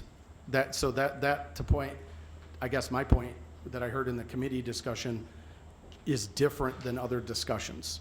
I would also say the only thing we responded to this evening were direct questions by board members related to process, so we did attempt to provide that information. Anybody's welcome to ask as many financial questions as they want. I agree with you, Mr. Salgado, the need for a capital improvement plan where the board, after not paying as we go for a number of years, going back to the recession, we probably are going to have to bond dollars with debt service coming from revenue sources, a couple which are new and a couple which may not be new. Mr. Arena. Thank you, Mr. Chairman. Can someone explain how we exercise the option to get out of the contract if we can't pay for it? What criteria do we have to meet? Do we just say we don't have the money, we couldn't figure out a funding source, or is there some other? I'll go to. Be disputed. Mr. Arena, thank you. I appreciate your question. I think it's a fair one. Mr. Carner first, and then if there's any follow-ups by administration. Mr. Carner? Well, I just want Point of order. Oh, hold on one second. We want to just have the response related specifically to the out clause. If somebody could just speak to that. Okay, thank you very much. I don't mean to be difficult, but we want to keep it very specific to the questions asked. Ann? Thank you, Chairman. That's I'm glad you brought that up, because that's an important point. And another thing that we could maybe even address tonight is Mr. Salgado's point about what is the cost, how much is it going to go up if we put this off? I think that's a fair point that maybe should be talked about, and that could maybe judge what you're going to do tonight as well. From what I understand, after 1 year, or if the board approves this and you say, we want to approve this for 1 year with 4 one-year options, then that's what it is. And at the end of 1 year, we'll have to have a 90 or whatever the window is. It's agreed upon, it's in the contract. If there's no money budgeted or funded, it's a non-funded, then we can terminate the contract. If there's no money funded. Now, just to verify that, I'm going to ask Kelsey to stand up and tell me her understanding.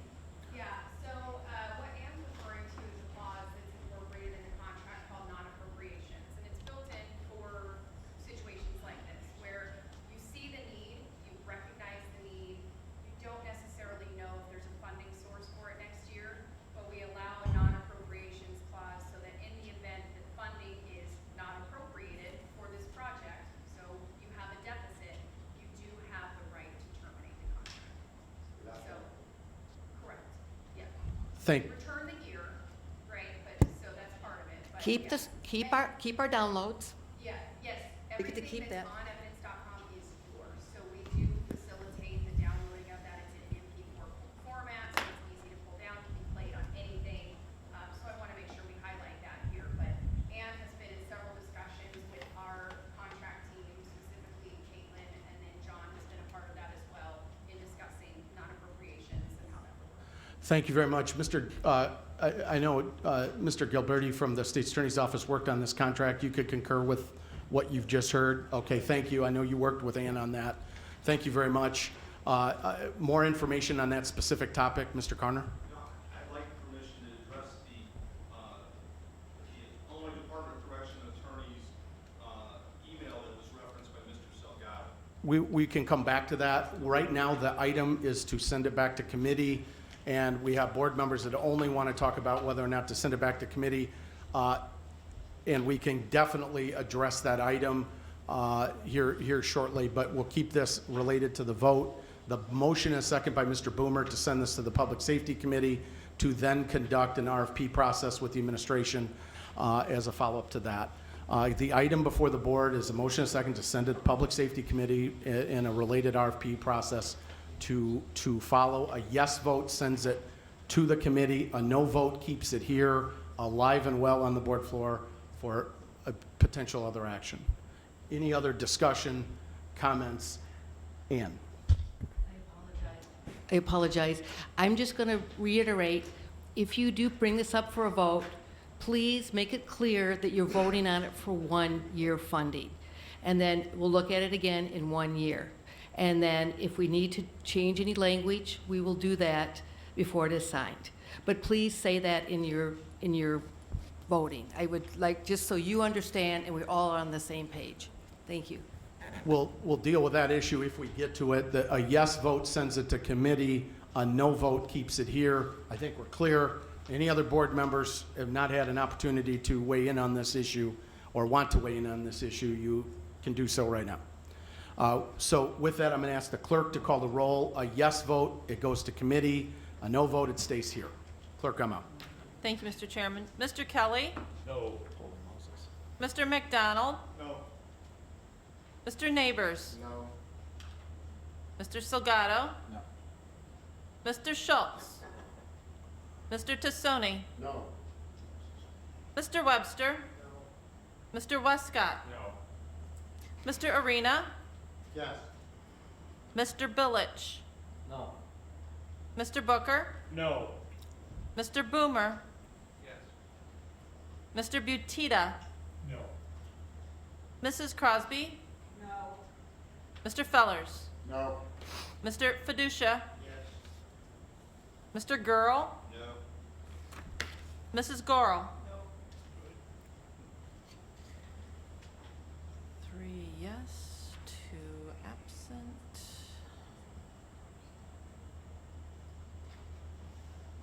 That's 15. 15 noes, Mr. Chairman?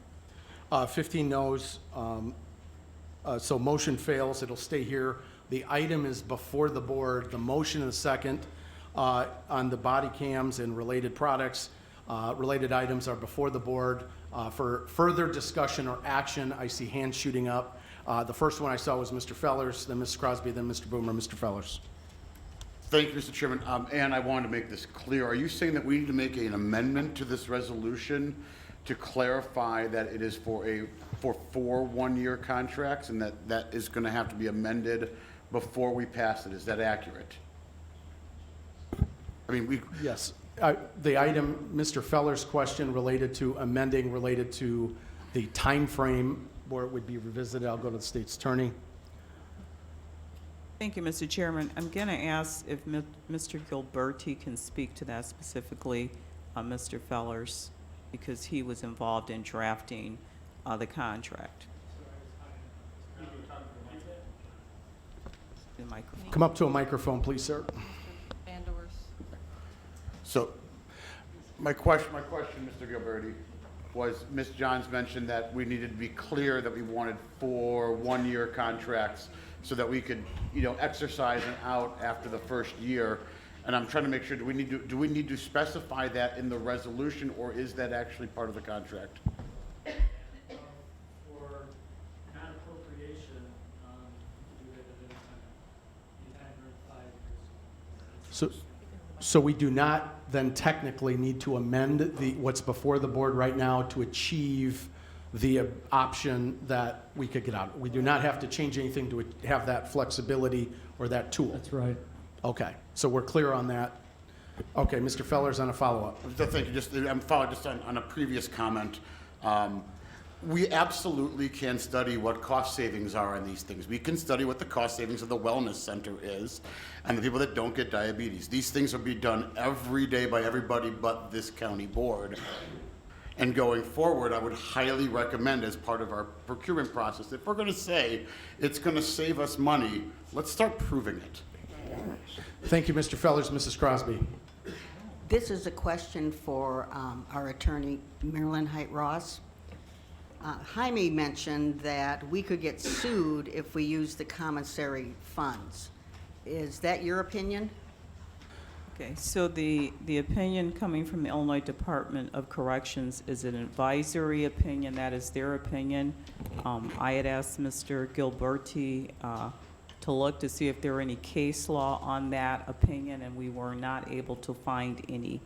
I did speak with the sheriff about that opinion that came out, and the sheriff's opinion is that the cameras would benefit the inmates. I believe that the advisory opinion indicated the cost of doing business as opposed to protection or benefits to the inmate. They do overlap, in my opinion. Does that answer your question? I have a follow-up, Mrs. Crosby. What's your opinion? My opinion is that I think they overlap. I don't know that you can definitely segregate the cost of doing business from benefits to the inmates, because when you're doing business, you have to make sure that you're benefiting the inmates and protecting the inmates while they are in fact in the custody of the sheriff. So I think that those two overlap, in my opinion. And my last follow-up, just a quick follow-up. Are you changing subjects? Because I do have Mr. Carner wants to speak to this very item, if that's okay, or do you have a separate question? I'll let Mr. Carner speak and then I'll follow up. Okay, thank you. Mr. Carner, on this very specific topic of commissary, since it's been raised twice.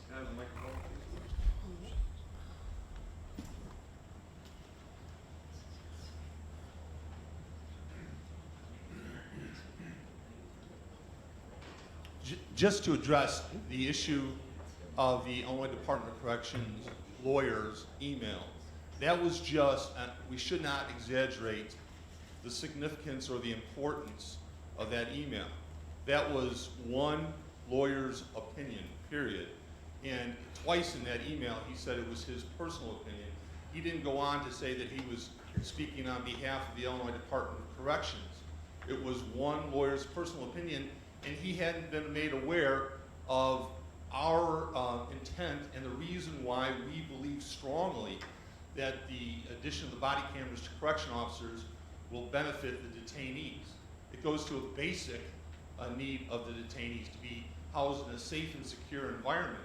And those body cameras that will be provided under this program enhance and improve the safety and security of the jail environment, thereby directly benefiting the detainees. We've, as State's Attorney Heidi Ross has said, we've been working with their office for 2 months, and I'm sure her office wouldn't permit us to do anything that was contrary or in contradiction with the administrative regulations that are very clearly worded. This was one man's personal opinion, and he wasn't even, and when we talked to him on the phone, it should be clear that he was kind of resentful that we were even talking to him about it. He thought this, he was having a private conversation with Mr. Gilberti from the State's Attorney's Office and didn't like the fact that we were questioning about this and stopped short of saying, he never said that by spending this money on body cameras, we would be violating this regulation. He just said, as a matter of personal opinion, he couldn't think of a reason why it might benefit the detainees. And then we shared our opinion. Thank you, Mr. Carner. Follow up by Mrs. Crosby. We've answered your question. There was another hand up. I apologize if I missed it. Mr. Boomer. This would be probably for Mr. Carter too. Is there any computer upgrades for the cars to be able to use this this software that they're going to be voting on? Mr. Carner may not have heard that, but the question by Mr. Boomer is related to additional upgrades with technology related to the cars or the vehicles. The computers in the cars. I'm not sure what the question is. The question is asking, is the computers in your cars going to be able to work or are updated enough to work with this new technology? Or is it going to be another budget amendment coming? I can answer that, Mr. Boomer. They're the GTAC computer systems. They have the Windows 10 software, and they are capable of handling this software. So no other budget amendment for these new laptops. That's not what I heard. Thank you. Could you repeat that a little louder, sir?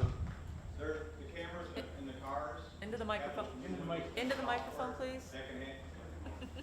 The cars have the new GTAC computers, and they can handle the software from the cameras, the tasers, and the body cams. Thank you very much, Mr. Maselli. Follow up, Mr. Boomer. Just to clarify, all the cars have them? Yes.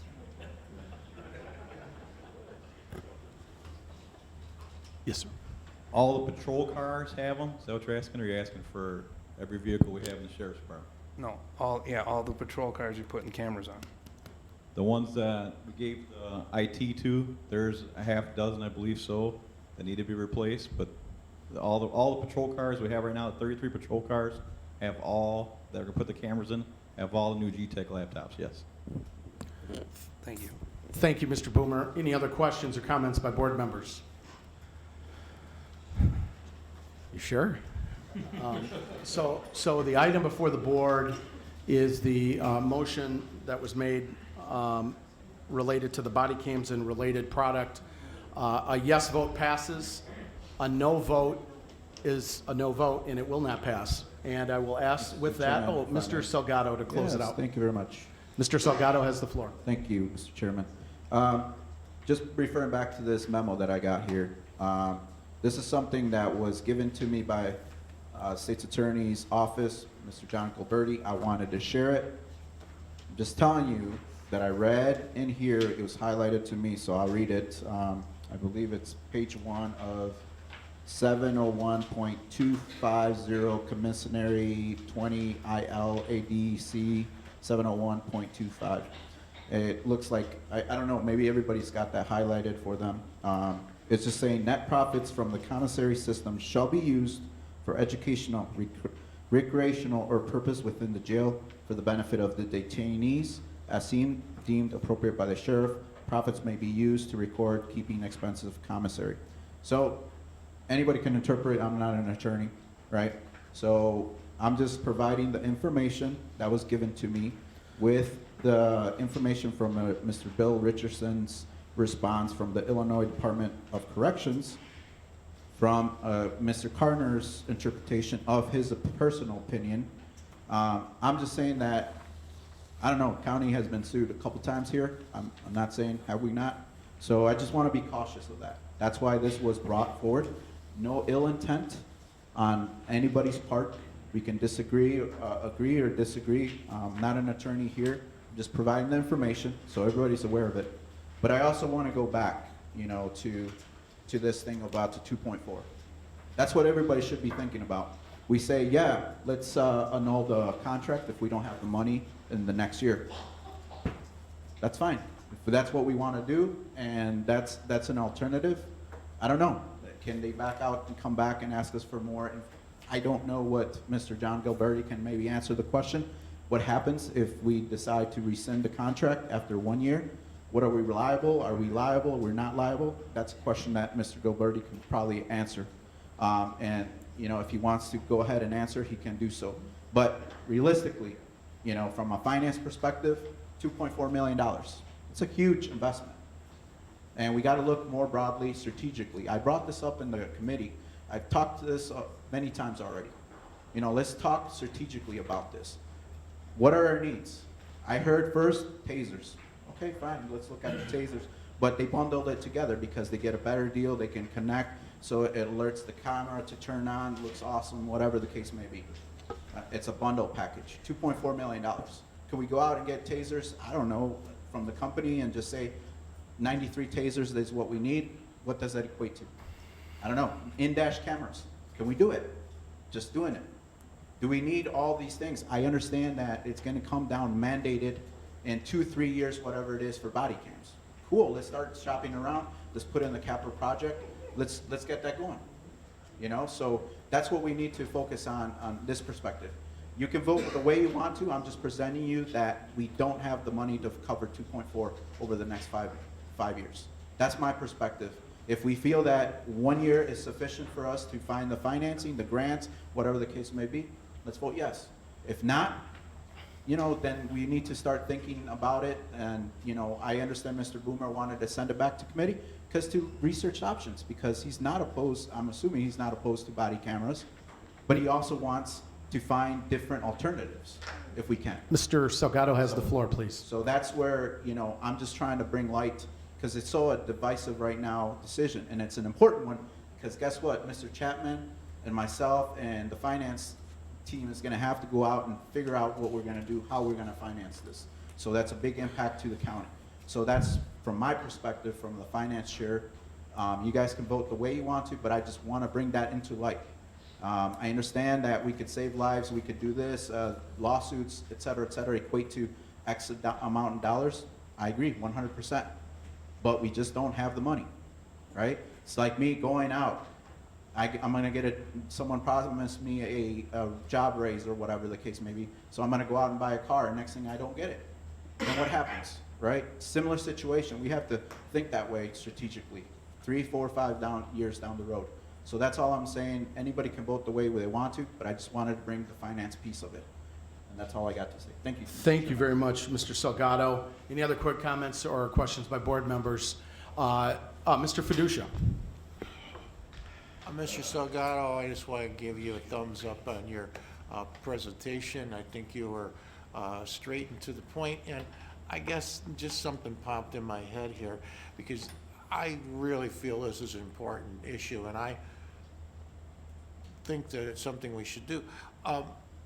But there are 38 patrol cars out there, and I don't know how many body cameras we're gonna get, but boy, I sure would like to just get, maybe, what would be the harm of looking at saying, okay, let's get you know, so many body cams, and then let's get so many in-car cams. Let's get the stuff that we need, just to get started on this, so maybe we could afford it, because you brought up a good point. We don't have the money. Point of order, the question is the contract, not sending it back to committee. We already voted that down. I'm not saying send it back, I'm saying, Thank you, Mr. Kelly. is there a way we could look at that? The item before the board has been motioned and seconded is approval of the agreement between the County of Winnebago and Axon Enterprise for the body cameras and the resulting package. If you would like to make, and certainly you have a right as a board member to make a motion to do something different than what's before the board, you could, but right now that's what the discussion is focused on and the vote would be on unless it is changed. All right, I apologize. Oh, that's but okay. I want to see this. I want to see the board succeed, and I want to see our deputies succeed. Okay, thank you very much. So thank you for your comment. The item before the board is the passage of item 2 under Finance Committee as motioned and seconded. Is there any other comments or questions by board members? Seeing none, I will ask the clerk to call the roll call. A yes vote passes, a no vote declines. Clerk, I'm out. Thank you, Mr. Chairman. Mr. McDonald? Yes. Mr. Neighbors? Mr. Salgado? No. Mr. Schultz?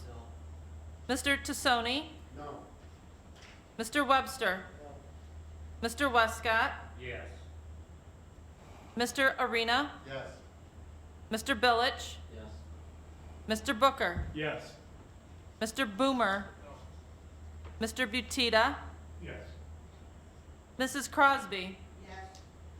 Mr. Fellers? Yes. Mr. Fiducia? Mr. Gurl? Yes. Mrs. Gorel? Yes. Mr. Kelly? Yes.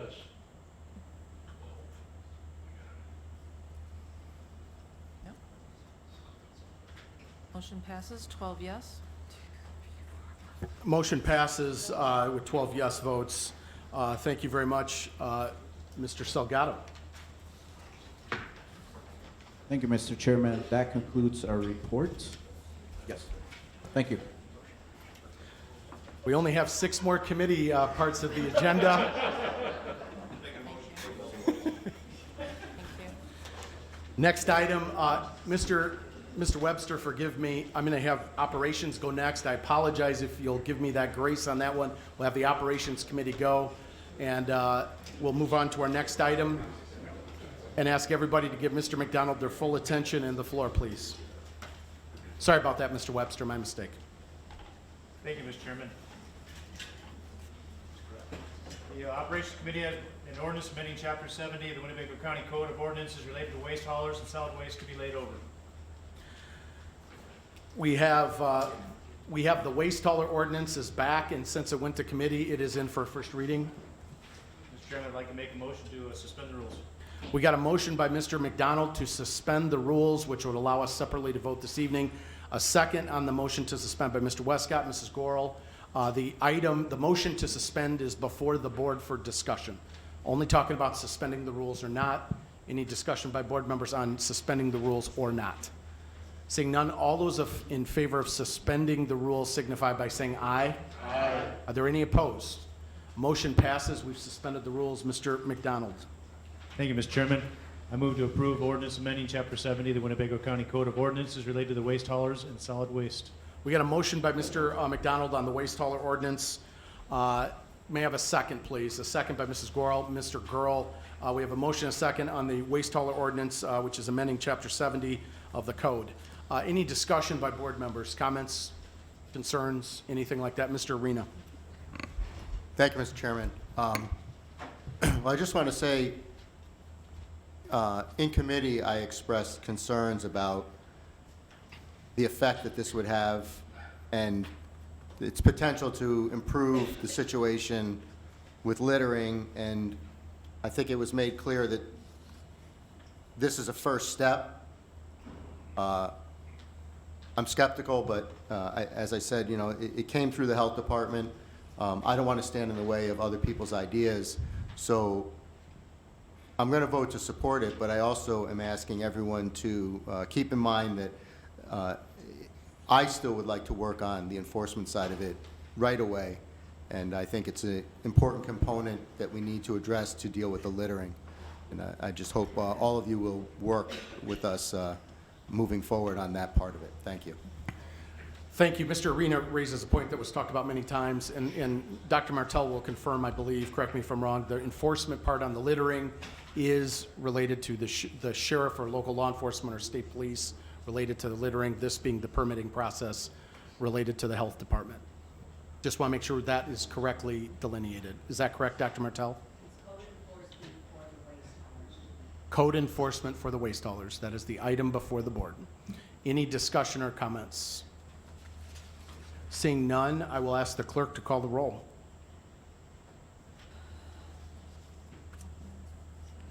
Thank you, Mr. Chairman. Mr. Neighbors? Yes. Mr. Salgado? Yes. Mr. Schultz? Yes. Mr. Tassoni? Yes. Mr. Webster? Yes. Mr. Westcott? Yes. Mr. Arena? Yes. Mr. Billich? Yes. Mr. Booker? Yes. Mr. Boomer? Mr. Butita? Yes. Mrs. Crosby? Mr. Fellers? Yes. Mr. Fiducia? Mr. Gurl? Yes. Mrs. Gorel? Mr. Kelly? Yes. Mr. McDonald? Motion passes, Mr. Chairman.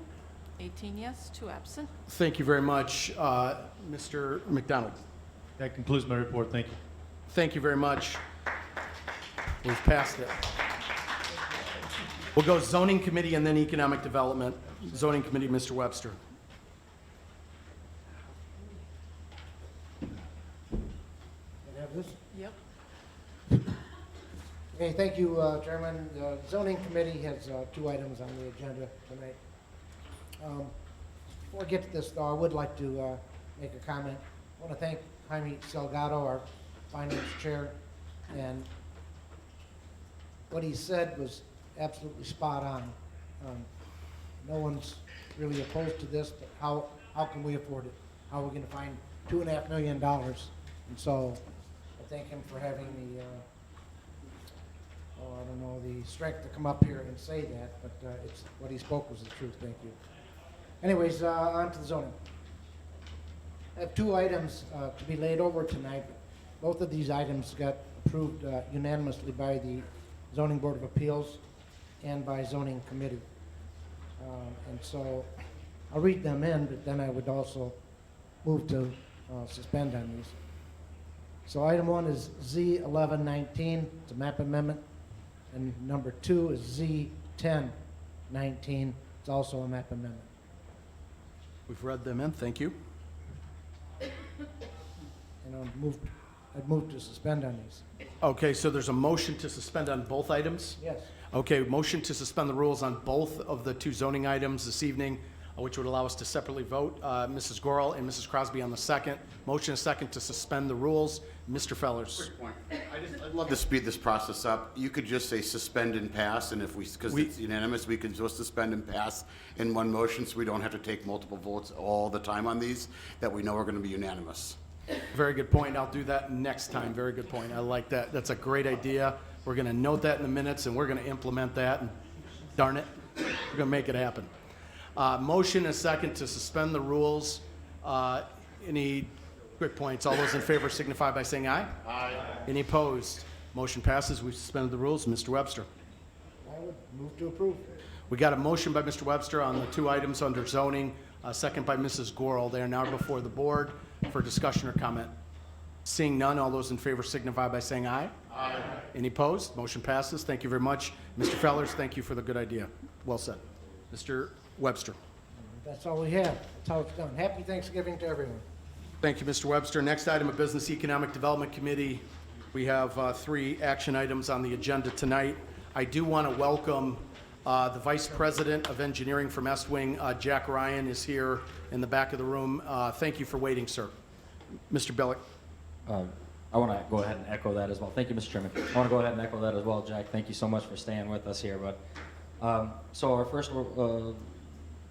first item is a resolution to grant Est Wing Manufacturing Company Incorporated $150,000 from host fees as a one-time payment in the fiscal year 2020. And I so move. We got a motion by Mr. Billick on the Est Wing, $150,000 of host fees on a one-time payment for this fiscal year. A second by Mr. McDonald, second by Mr. Gurl, and Mr. Fellers. The item is motion and second is now before the board for any discussion or comment. Any comments, Mr. Yes, Billick? I'd love to speak on this. I do want to seriously commend Est Wing on everything that they've done. I do want to actually give a huge props to Chris Dornbush, as well as the city of Rockford for working with us on this. We did have some hiccups along the way. I know that we actually discussed Project D for many months. There was things that we had to work out, and I really want to commend Chris Dornbush on that. We did have differing questionable differences in some of the emails as far as the amounts. One of the things that we were able to actually speed through on this process as well was getting that conversation of what it was based on. The scope of work for the Est Wing Manufacturing Company actually also increased as well. The state also put in more money in this regards as well. So one of the biggest things that we want to show with this deal is that sadly it did take quite a while for us to actually hit this on our committee floor and get this through, but it did also address two other items that we have, one on our behalf and one on that we're going to have with the city of Rockford coming up, which is the easy abatement plan, the enterprise zone, the enterprise zone. And so with that, we were able to address those things, and even though the process was long and it did take some time, Est Wing has been very nice with us, and we were very open in the communications. Once that door was opened up, it was wonderful dealing with everyone involved. So I just want to say thank you on that. And that's it. Thank you very much, Mr. Billick. Well said. Any comments by board members on the Est Wing item that's before the board? Obviously, we want to thank them for their commitment to the community when they had other options that they could have and were considering. Appreciate them doubling down on the Rockford region. Mrs. Gorel. Thank you, Chairman. If I remember correctly, Est Wing is one of our oldest home-owned manufacturers here in Rockford and Winnebago County. I'm just so happy that we're able to continue to help them because we help everybody else and we need to do our own who bring in revenue here.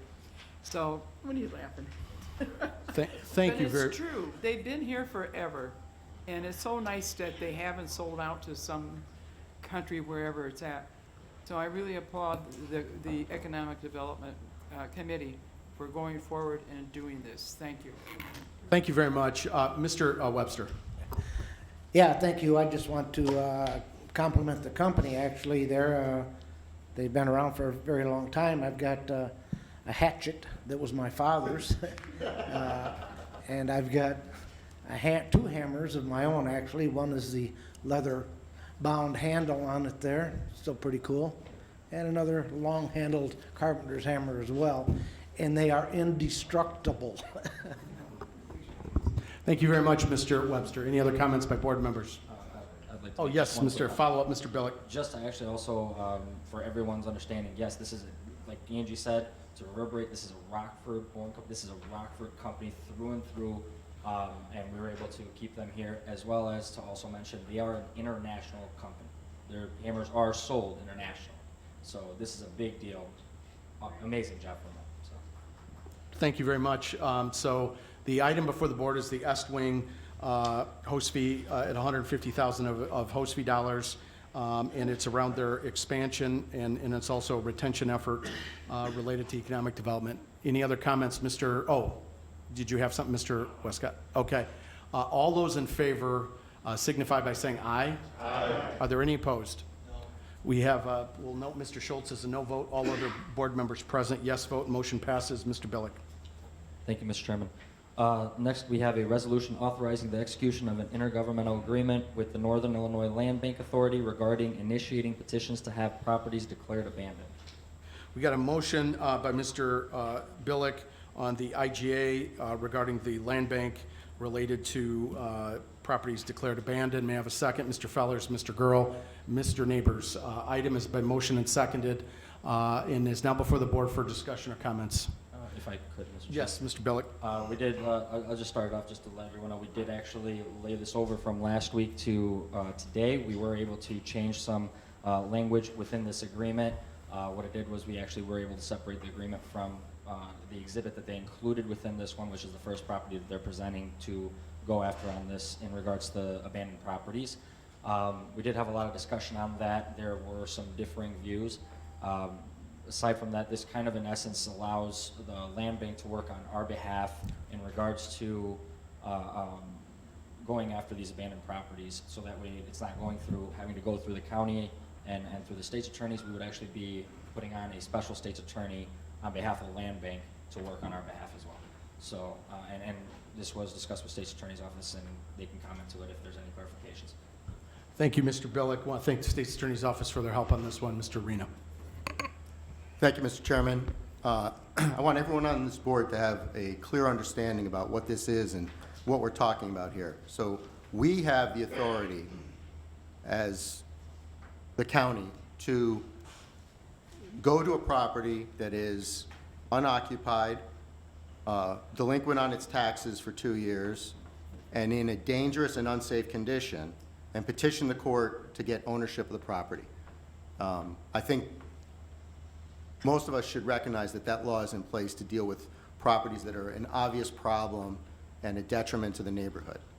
And so what Northern Illinois Land Bank is asking for here is to go to court as the county, right? So they're going to go to court and file an action in the name of Winnebago County to take property, which is a very powerful tool that the government has to take people's personal property away from them. And now the first property that they've identified as a target for use here is, if you drive by it, not dangerous or unsafe. And as a matter of fact, I found out today, somebody lives there, right? So they made an enormous mistake in selecting this property, because the person who lives there is going to receive a notice from the government saying, hey, we want to take away your property. And I'm sure you can all imagine how upsetting that is going to be to that person. The only reason I think that they picked this property is because it is tax delinquent. The woman is a widow. I spoke with her son today, who lives out of town, was unaware that she was behind on her taxes, and I'm sure he's going to correct that. This IGA is not about a specific property. It is about a property. It's Excuse me, identified in the Mr. IGA. It's about all the properties. One at a time. Mr. Fellers, I heard you. I'll give Mr. Arena a little bit more room on this one, and then we'll wrap it up. But I'll let you speak to it, sir. So everyone look at Exhibit A. It identifies a specific property that they're going to go after. Everyone take the time to look at it. It identifies a property. And then after that, it says, we give them permission to pick other properties. And that's the problem, right? If they're going to abuse this authority, it's very dangerous. So by voting yes today, we're giving them permission to go after this woman's property that's occupied, and we're giving them permission to pick other ones. And I think that, one, we shouldn't be attacking this person, and two, they need to come up with a better system, or we need to have control over it, because otherwise this can happen without it being in front of us. I'm very, very opposed to this, and I hope you'll vote no. Thank you. Just want to note that I definitely gave you as much room as you needed on that one, so you could speak your piece on an item, on this particular item, because I know it's important to you. And with that, I would say the following. This, and if I'm wrong, I'll ask the state's attorney to correct me. This is for properties and properties alone that are 2 or more years delinquent on their taxes, and that for the county, for the land bank, working with the county through an assistant special estates attorney, for them to take deed, it would go through a judicial process. A judge would have to find that it's appropriate and that it meets the criteria set forth in the statute, I believe. It would not happen under any other conditions than what I just laid out. I just want to confirm that I'm not saying anything inaccurate, because I didn't, this IGA is germane only to judicial deed taking, nothing more, and it would have to be properties that are 2 or more years tax delinquent, and a judge would have to say it's okay if petitioned by the land bank via the state's attorney's office. Is that correct? I just want to make sure I'm not saying anything that is incorrect to the state's attorney. That is correct, Chairman. The county board would be delegating their authority to the land bank through this IGA, but they would have to follow the process. They have to prepare the petition, they have to give notice to the homeowner, and then a court would decide whether or not they had met their burden and the allegations alleged in the petition to take the property. In all properties, the special assistant state's attorney that I would appoint, all properties have to fall within the category as defined in that particular statute. So they would have to be properties that fit the definition in the statute that are subject to this process in court. Okay. Thank you. I would like to follow up. Absolutely. Mr. Arena, go ahead. So just to be clear, it's 2 years delinquent on taxes, unoccupied, and dangerous and unsafe. That's the criteria, the whole thing. This person, sure, a judge has to make a decision. Order. She has to go to court. and Noted, defend Mr. herself. Fellers. Challenge it, then I'm challenging it. Okay, This is about the IGA, not one specific property. A property is Exactly identified true. in the IJ. We need to clear up that issue. There is a property identified. and this Mr. person is- Arena, thank you very much. We'll cut it at that, but what we would say is in any situation in which there was an attempt by the land bank to take judicial deed, that it would have to be approved by a judge. And this one is no different than any other process. This particular property you reference is not different than any other property. Thank you. Okay, so you acknowledge there's a property identified, correct? I acknowledge you're talking about one, but we're going to move on to the next item. Any other comments by board members about the IGA before the board related to this item? Yes, Mr. Schultz. Thank you, Mr. Chairman. Just as a point of clarification, and maybe this is best directed to the state's attorney, in any of these circumstances that we're dealing with, not specifically this property, but any of them that are referenced, if a person is having to deal with a judicial process, would they, the homeowner, end up having to get an attorney probably to represent them to go through that process? Or would your assistant state's attorney preempt that by stopping it before it would get in front of a judge? Okay, the process is outlined by statute, so whether or not an individual chooses to hire an attorney, that's certainly their right, but what I would say is that there is a due process that is outlined by the statute, because you can't just take someone's property and deprive them of that without due process. The due process that's referenced in the IGA is pursuant to statute, and so my oversight would be through the special assistant state's attorney that I would appoint to make sure that they are in compliance legally with that statute. That's my role. I guess a follow-up, I guess. Mr. Schultz. Thank you, Mr. Chairman. The struggle I'm having is they made a mistake in choosing the property in Exhibit A in this IGA before us. So if they were to make that mistake again, I'm trying to protect other people from having to protect themselves in court and go through that process, whether they represent themselves or whether they hire an attorney to do so. And my question is whether or not your office would have any say in, well, the property is occupied, the property is not abandoned, the property is in good condition and doesn't fit the criteria. Okay, so my answer to you, Mr. Schultz, is that staff attorneys in my office have looked at this property and said that it does fit the criteria, so yes. Any other follow-up, Mr. Schultz? Thank you very much. Mr. Fellers. Thank you. I think it's clear from the statute. A couple of questions. The state's attorney. The county already, if the county wanted to pursue any claims like this with a homeowner that's been delinquent for 2 years, it's really no different. However, it would be someone from your office, not maybe an official, that would pursue that. Is that correct? That's correct. So we could be doing this now, but as I understand, it's cost preventative. Is that correct?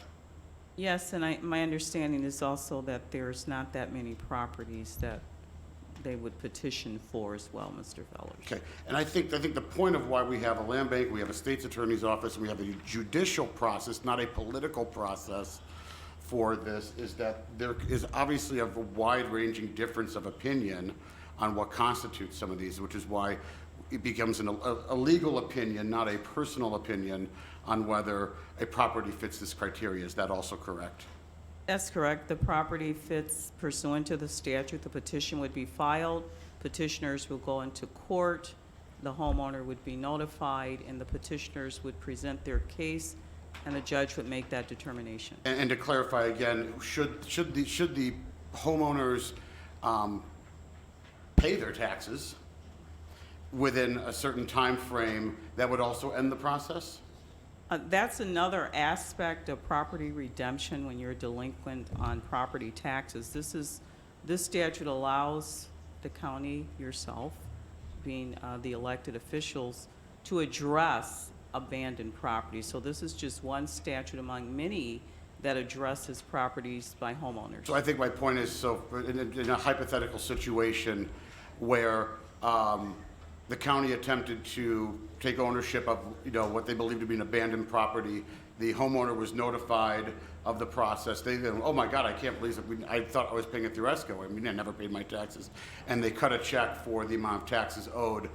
Through that process, that would also then end, the attempt of acquisition by the county. Is that correct? It would certainly remove them from being eligible for that statute as an abandoned property. So the key yes. here to homeowners is pay your taxes. Yes. If I may. Yes, Mr. Billick on a follow-up. Just to follow up to what Mr. Dan Billick said, has the floor, please. and just to follow up to what Dan said, yes, the 2 years, it is type of deal where that's like the minimum for finding an abandoned property. Typically, if as was referenced earlier by Ms. Height-Ross, was the fact that in the county ourselves, in our unincorporated areas, we don't have very many properties that are deemed in such a way that they would go after them for the abandoned thing. I think this is more along the lines of all the portions, or all the members of the land bank have had similar IJs like this that they have actually recently signed. And this, but the question became, do you want to give that power as far as to another entity that would do that? However, the concern was brought up that we would be looking more along the lines of actual properties that are abandoned, that are deemed dangerous, that are also going to be more along the blighted conversation piece. And I think that's where a lot of issues came up on this conversation. So I just wanted to clarify, though, that once you do start the process for abandonment, even though you didn't pay taxes for 2 years, I do believe the state requirement is about 90 days. That's all that's required by the state. The court can obviously give a little bit longer time, but you have 90 days to meet a certain requirement and have a certain amount of taxes paid in, and that's like in a lump sum, so you have only 90 days to do so. That's the other point there. Thank you, Mr. Billick. Any final comments? Yes, follow-up, actually, I'm going to go to Mrs. Gorel first time, and I'll go to you for sure, second time. Mrs. Gorel. Thank you. So can I assume that this property never even went through a tax sale?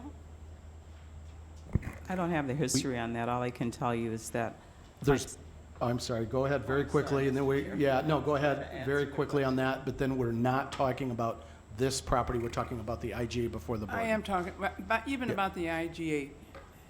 So the ruling on that IGA, or the way it's put up, that even if that property, any property has not gone through even a tax sale, but they're going down the street and finding this property and saying, hey, I like that one.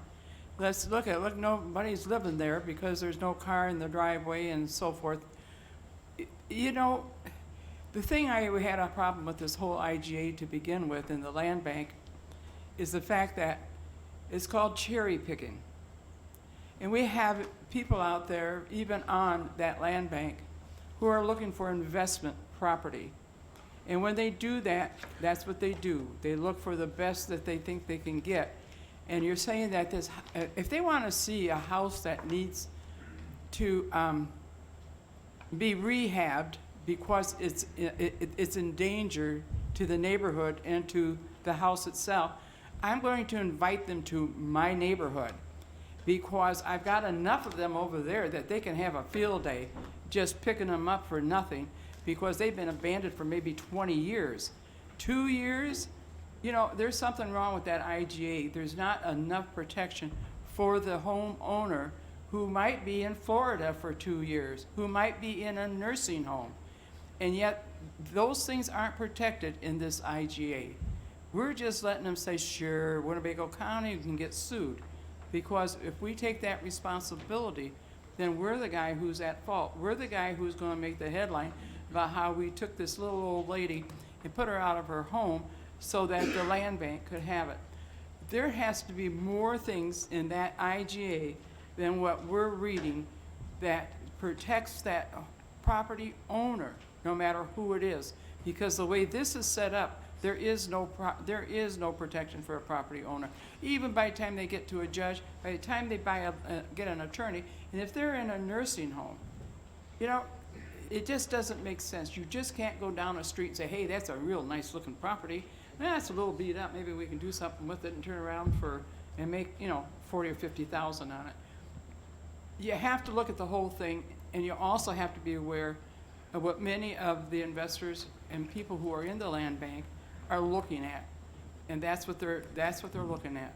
Somebody so innocent as this individual is. Please take another look at that contract with the land bank. See if there's things in there that has to be changed to protect the person who actually is still living in that property that they want. Thank you. Thank you very much, Mrs. Gorel. Knowing this is a judicial process, my question for the state's attorney is what happens if a homeowner is unhappy with a judge's decision? Well, there's always an appeal process from any decision that is adverse to the party, meaning the party who loses in court. There's always an avenue to appeal that. And again, I would certainly, the statute is referenced throughout the IGA again, and that's to make sure that all of the properties and the special assistant state's attorney complies with those statutes. That's why they are replete throughout the agreement here.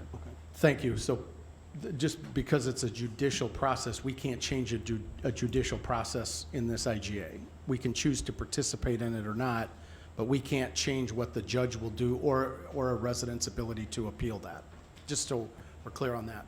Any other comments? I'll go back to Mr. Fellers, second time. Mr. Thank you. Fellers. I'd actually like to make a motion to lay this over to, so that we could have some conversations with the land bank and specific to these concerns. I think there are a lot of concerns here, and a much larger discussion is necessary. There is no time constraint.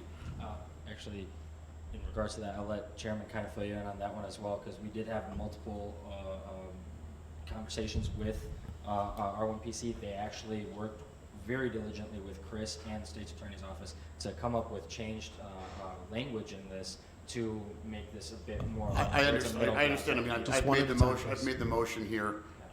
Would like a second. We have a motion by Mr. Fellers to lay the item over, which would bring it back at the December 19th meeting. Second by Mrs. Gorel. The item before the board now is a motion, second, to lay over the abandonment IGA with the land bank. Any discussion on to lay it over, not to lay it over? I would just say related to timeline and specific to a layover, the state's attorney staff, I believe, received this IGA from R1 on, if it is November, I believe it was September 13th. This was received, it was received by the state's attorney's office, Mr. Emmert, who's been very involved in all things land bank. Yes, Mr. Fellers. In my comment, and the reason for laying this over, it's not because I don't think that the language is wrong. I think that there are still questions this board has that it needs answered and it needs an understanding about before we can make an educated decision on whether to go forward with this IGA. And I think we'd like to have the time, hopefully, to invite R1 here to talk about this, and so we can understand exactly how this works, because I hear a lot of concern, because taking someone's property, you know, is certainly, you know, a big move, as Mr. Arena said. So I think we need some more time to discuss this. So, thank you very much. We got a motion and a second to lay it over to the December 19th meeting. Mr. Neighbors. We spent a lot of time trying to organize a land bank, debating on whether or not we're going to actually have a land bank. And when we actually get opportunity for the land bank to do work, we stall them again. I think if we lay this over, we'll just be stalling the land bank and not giving them an opportunity to be successful or fail. We just keep stalling them and belaboring the point. Thank you, Mr. Neighbors. Any other discussion? Okay, the item before the board is to lay over this item until December 19th. A yes vote would lay it over, a no vote would keep it right here. With that, I will ask the clerk to call a roll. Again, a yes vote lays it over. Mr. Salgado? Mr. Schultz? Mr. Tassoni? Yes. Mr. Webster? Yes. Mr. Westcott? Mr. Arena? Yes. Mr. Billich? Yes. Mr. Booker? No. Mr. Boomer? Mr. Butita? Mrs. Crosby? Mr. Fellers? Yes. Mr. Fiducia? Mr. Gurl? No. Mrs. Gorel? Mr. Kelly? No. Mr. McDonald? Mr. Neighbors? No.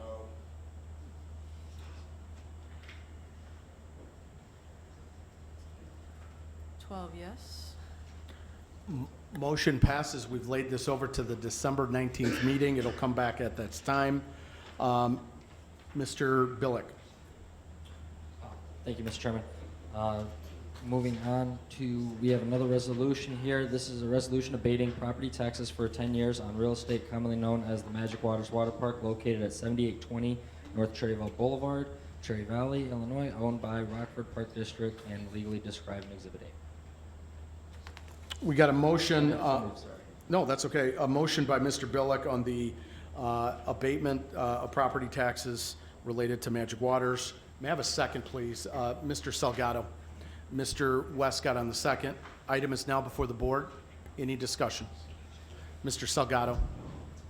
Yeah, I just want to apologize to Penny back there.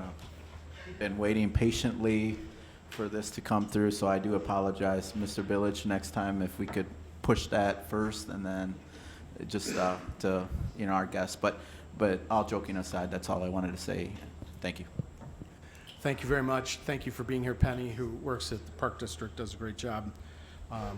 Mr. Sandino owes you lunch or something for this painful experience. Any questions or comments on this item? Any questions, any comments on Just that? wanted to say thank you. Just like Jaime said, I think he said it perfectly. Thank you. Seeing no other comments or questions, all those in favor signify by saying aye. Aye. Any opposed? Mr. Schultz on the no. All other board members cast a yes vote. Mr. Billick. I do also want to just make a quick mention as far as in regards to land bank and stuff like that. There was a conversation that was brought up and checking in with our trustee, and Paul brought up, and it will be discussed at our next meeting, where it was going back to what we decided amongst all the committees, that we would have a member from each committee picked by that committee's chairman to be on this ad hoc committee, which only would meet, I believe, quarterly, to check in and describe and go over all these things with the land bank to make sure it's heading the direction that all the county board wanted. Thank you. And that concludes our testimony. Just to add to that, with the land bank has one representative from the county who is one board member of several. So the county board or the individual board member assigned by the board, which is Gary Anderson, does not control the policies. He is a voting member of that particular board. Look forward to discussion on that matter. Mr. Tassoni, you're up. Public Works. Oh, yes. Public enemy number one. Mr. Tassoni, come on up. Mr. Webster. Thank you on that last vote on the abatement. Oh, I'm sorry. Mr. Webster has the floor. Please give it to him, please. The last vote on the abatement, I want to change my vote to a no. So we'll back up, and Mr. Webster will be a no vote on the last vote related to the abatement. He's a no vote. Thank you, Mr. Webster. Mr. Tassoni. Thank you, Mr. Chairman. It's Okay, this was long awaited here. Public Works Committee brings forth two resolutions here. I'd like to read them both in simultaneously and move them together, as they both have to do with the reduction in spending, something we don't see too much on this board. First item is 19-030. It's a resolution authorizing the approval of a change in plans to reconcile bid quantities for the as-built quantities for the widening and resurfacing on Baxter Road. It's a cost of approximately $57,000.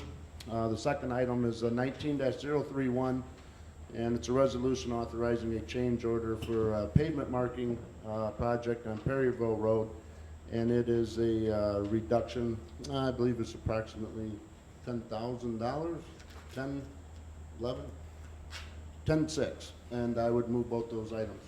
We have a motion by Mr. Tassoni on item 2 and 3 on the Public Works agenda, taken together. Mr. Kelly on a second, Mr. Webster on a second, Mr. Gurl on a second. Item is now before the board. The two items under Public Works Committee, which would be 19-030 and 19-031. Any discussion by board members? Seeing none, all those in favor of approving both items signify by saying aye. Aye. Are there any opposed? Motion passes unanimously. Thank you very much.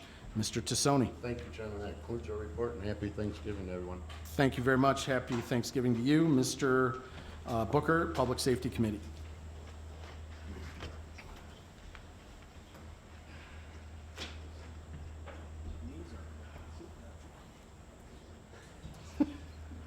Thank you, Chairman. The Public Safety Committee has two resolutions. Both passed unanimously through committee. And number one is a resolution authorizing the chairman of the county board to execute an independent contractor agreement for services as Winnebago County Community Liaison between Winnebago County and Tommy Meeks. And I make a motion that. We have a motion by Mr. Booker on the Tommy Meeks contract, which is item 2 under Public Safety, second by several folks, Mr. Westcott, I think Mr. Neighbors, Mrs. Gorel, Mr. Gurl, Mr. Salgado. Motion and second is on the floor in the Tommy Meeks contract. Mr. Westcott. Yes, thank you, Chairman. I had the privilege to work with Tommy Meeks on some of these programs like this, and I hope that this board will do the right thing and pass this tonight. Thank you. Thank you very much, Mr. Westcott. Any other comments, questions by board members? Seeing none, all those in favor signify by saying aye. Aye. Any opposed? Motion passes unanimously. Thank you very much. Mr. Booker. Thank you, Chairman. Second resolution is authorizing the chairman of the county board to execute a memorandum of agreement between Winnebago County 17th Judicial Circuit Court and Remedies Renewing Lives Incorporated. It passed unanimously through committee, and I make a motion for its approval. Thank you. Motion by Mr. Booker on the Remedies Renewing Lives agreement. Second, Mrs. Gorel, Mr. Gurl.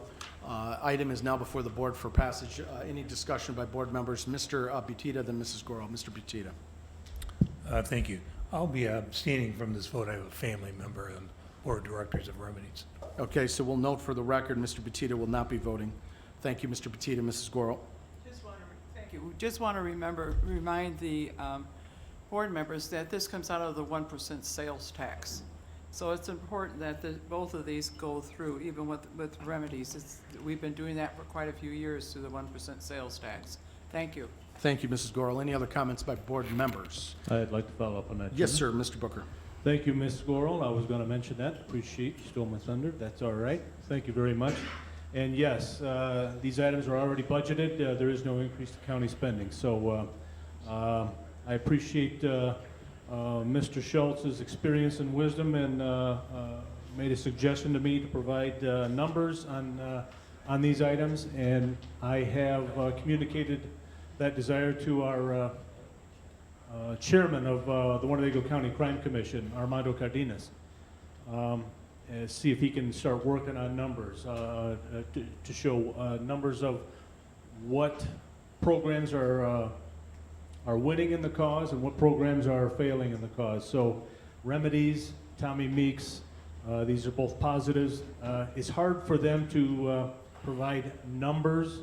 All they can do is provide success numbers, I should say.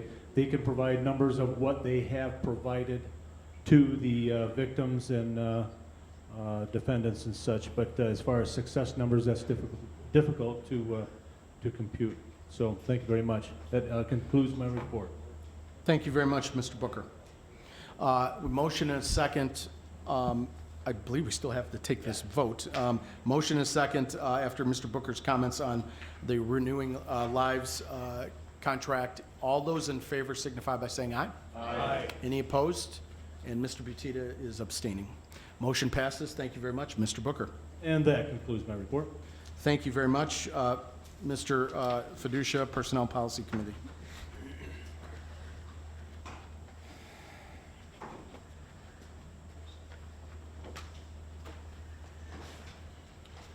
Thank you, Mr. Chairman. Personnel and Policies has two resolutions and a question deciding to be answered. The first resolution is a resolution authorizing the execution of agreement with Voya Financial for stop loss for specific aggregate coverage for self-insured co-pays and high deductible medical plans, and I so move.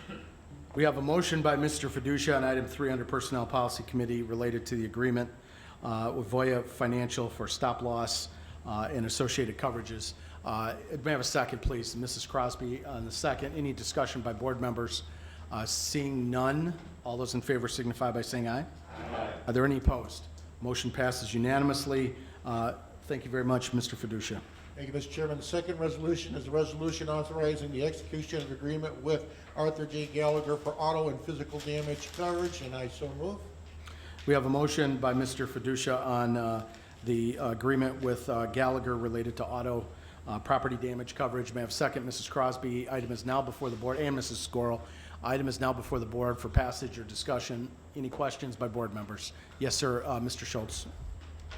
Thank you, Mr. Chairman. I would like to encourage the county administrator and Ann's office to at least give consideration to looking at other folks that sell insurance, because I have nothing against Mr. Gallagher. I don't know him at all or his firm, but I know that we have a lot of different business with that one entity and have for many, many years.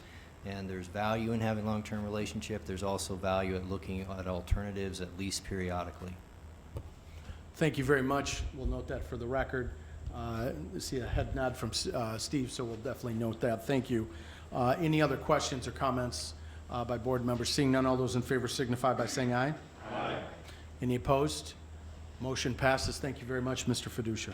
Thank you, Mr. Chairman. The next is a question that Mrs. Crosby had, and I believe I'm going to have to defer that to the state's attorney, but Mrs. Crosby, I will call on you or ask you for that question.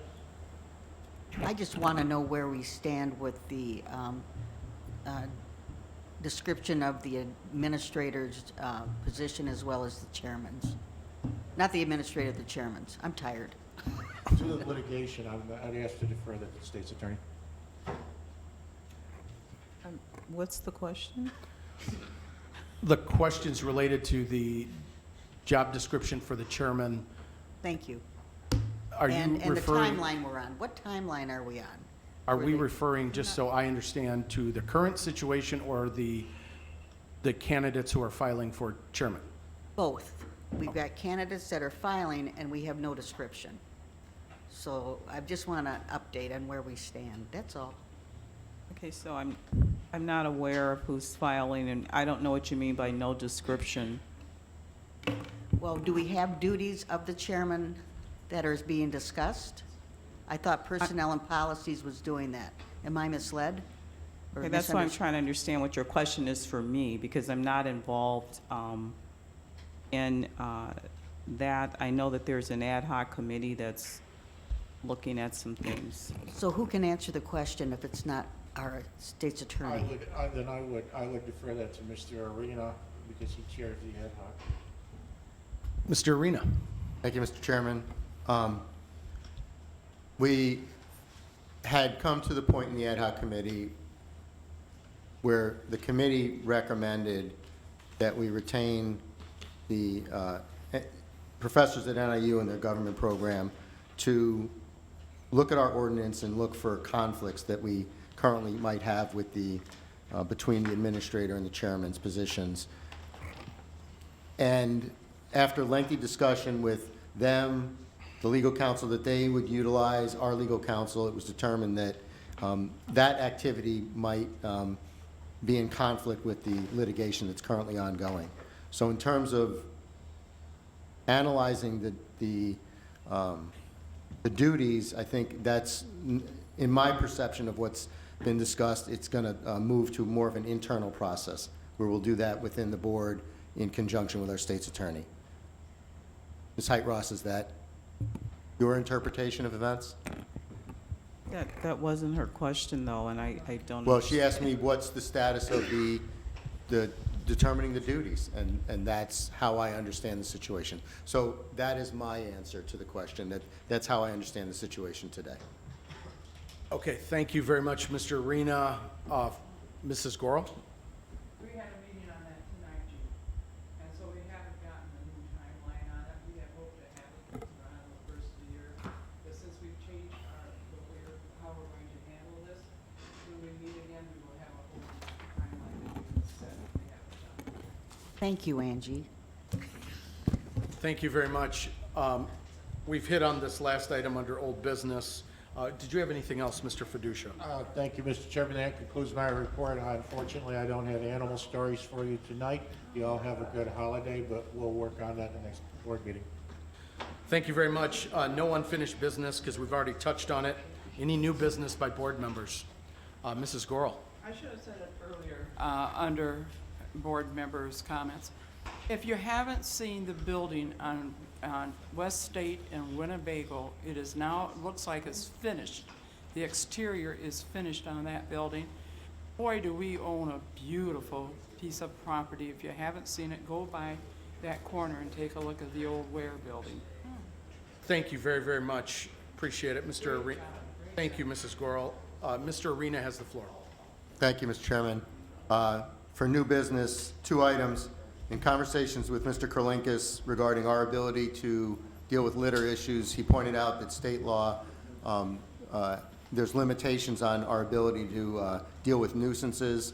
I asked him to prepare a resolution. I would like to refer to operations for us to bring this to the attention of our state legislators and see if we can get some room there so we can better deal with the litter issue from the garbage trucks ourselves.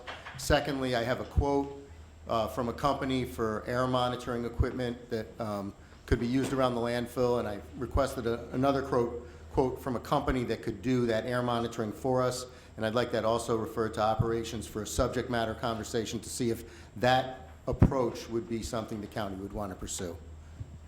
Would this be information you could share with the purchasing department as well, so professional staff could take a look at it? Yeah, but it's just one quote, so yeah, they would have to actually take it from there. I just don't even know if, you know, the board itself would want to pursue that. But sure, I'll send it to everybody that wants it now. However, whatever process, I'll send it to you, and then you can distribute it as you see fit. Thank you very much, Mr. Arena. Any other comments? With that, I'd entertain a motion to adjourn. Motion by Mr. Feller, second by Mr. Webster. All those in favor signify by saying aye. Aye. Any opposed? Have a good evening. Thank you very much.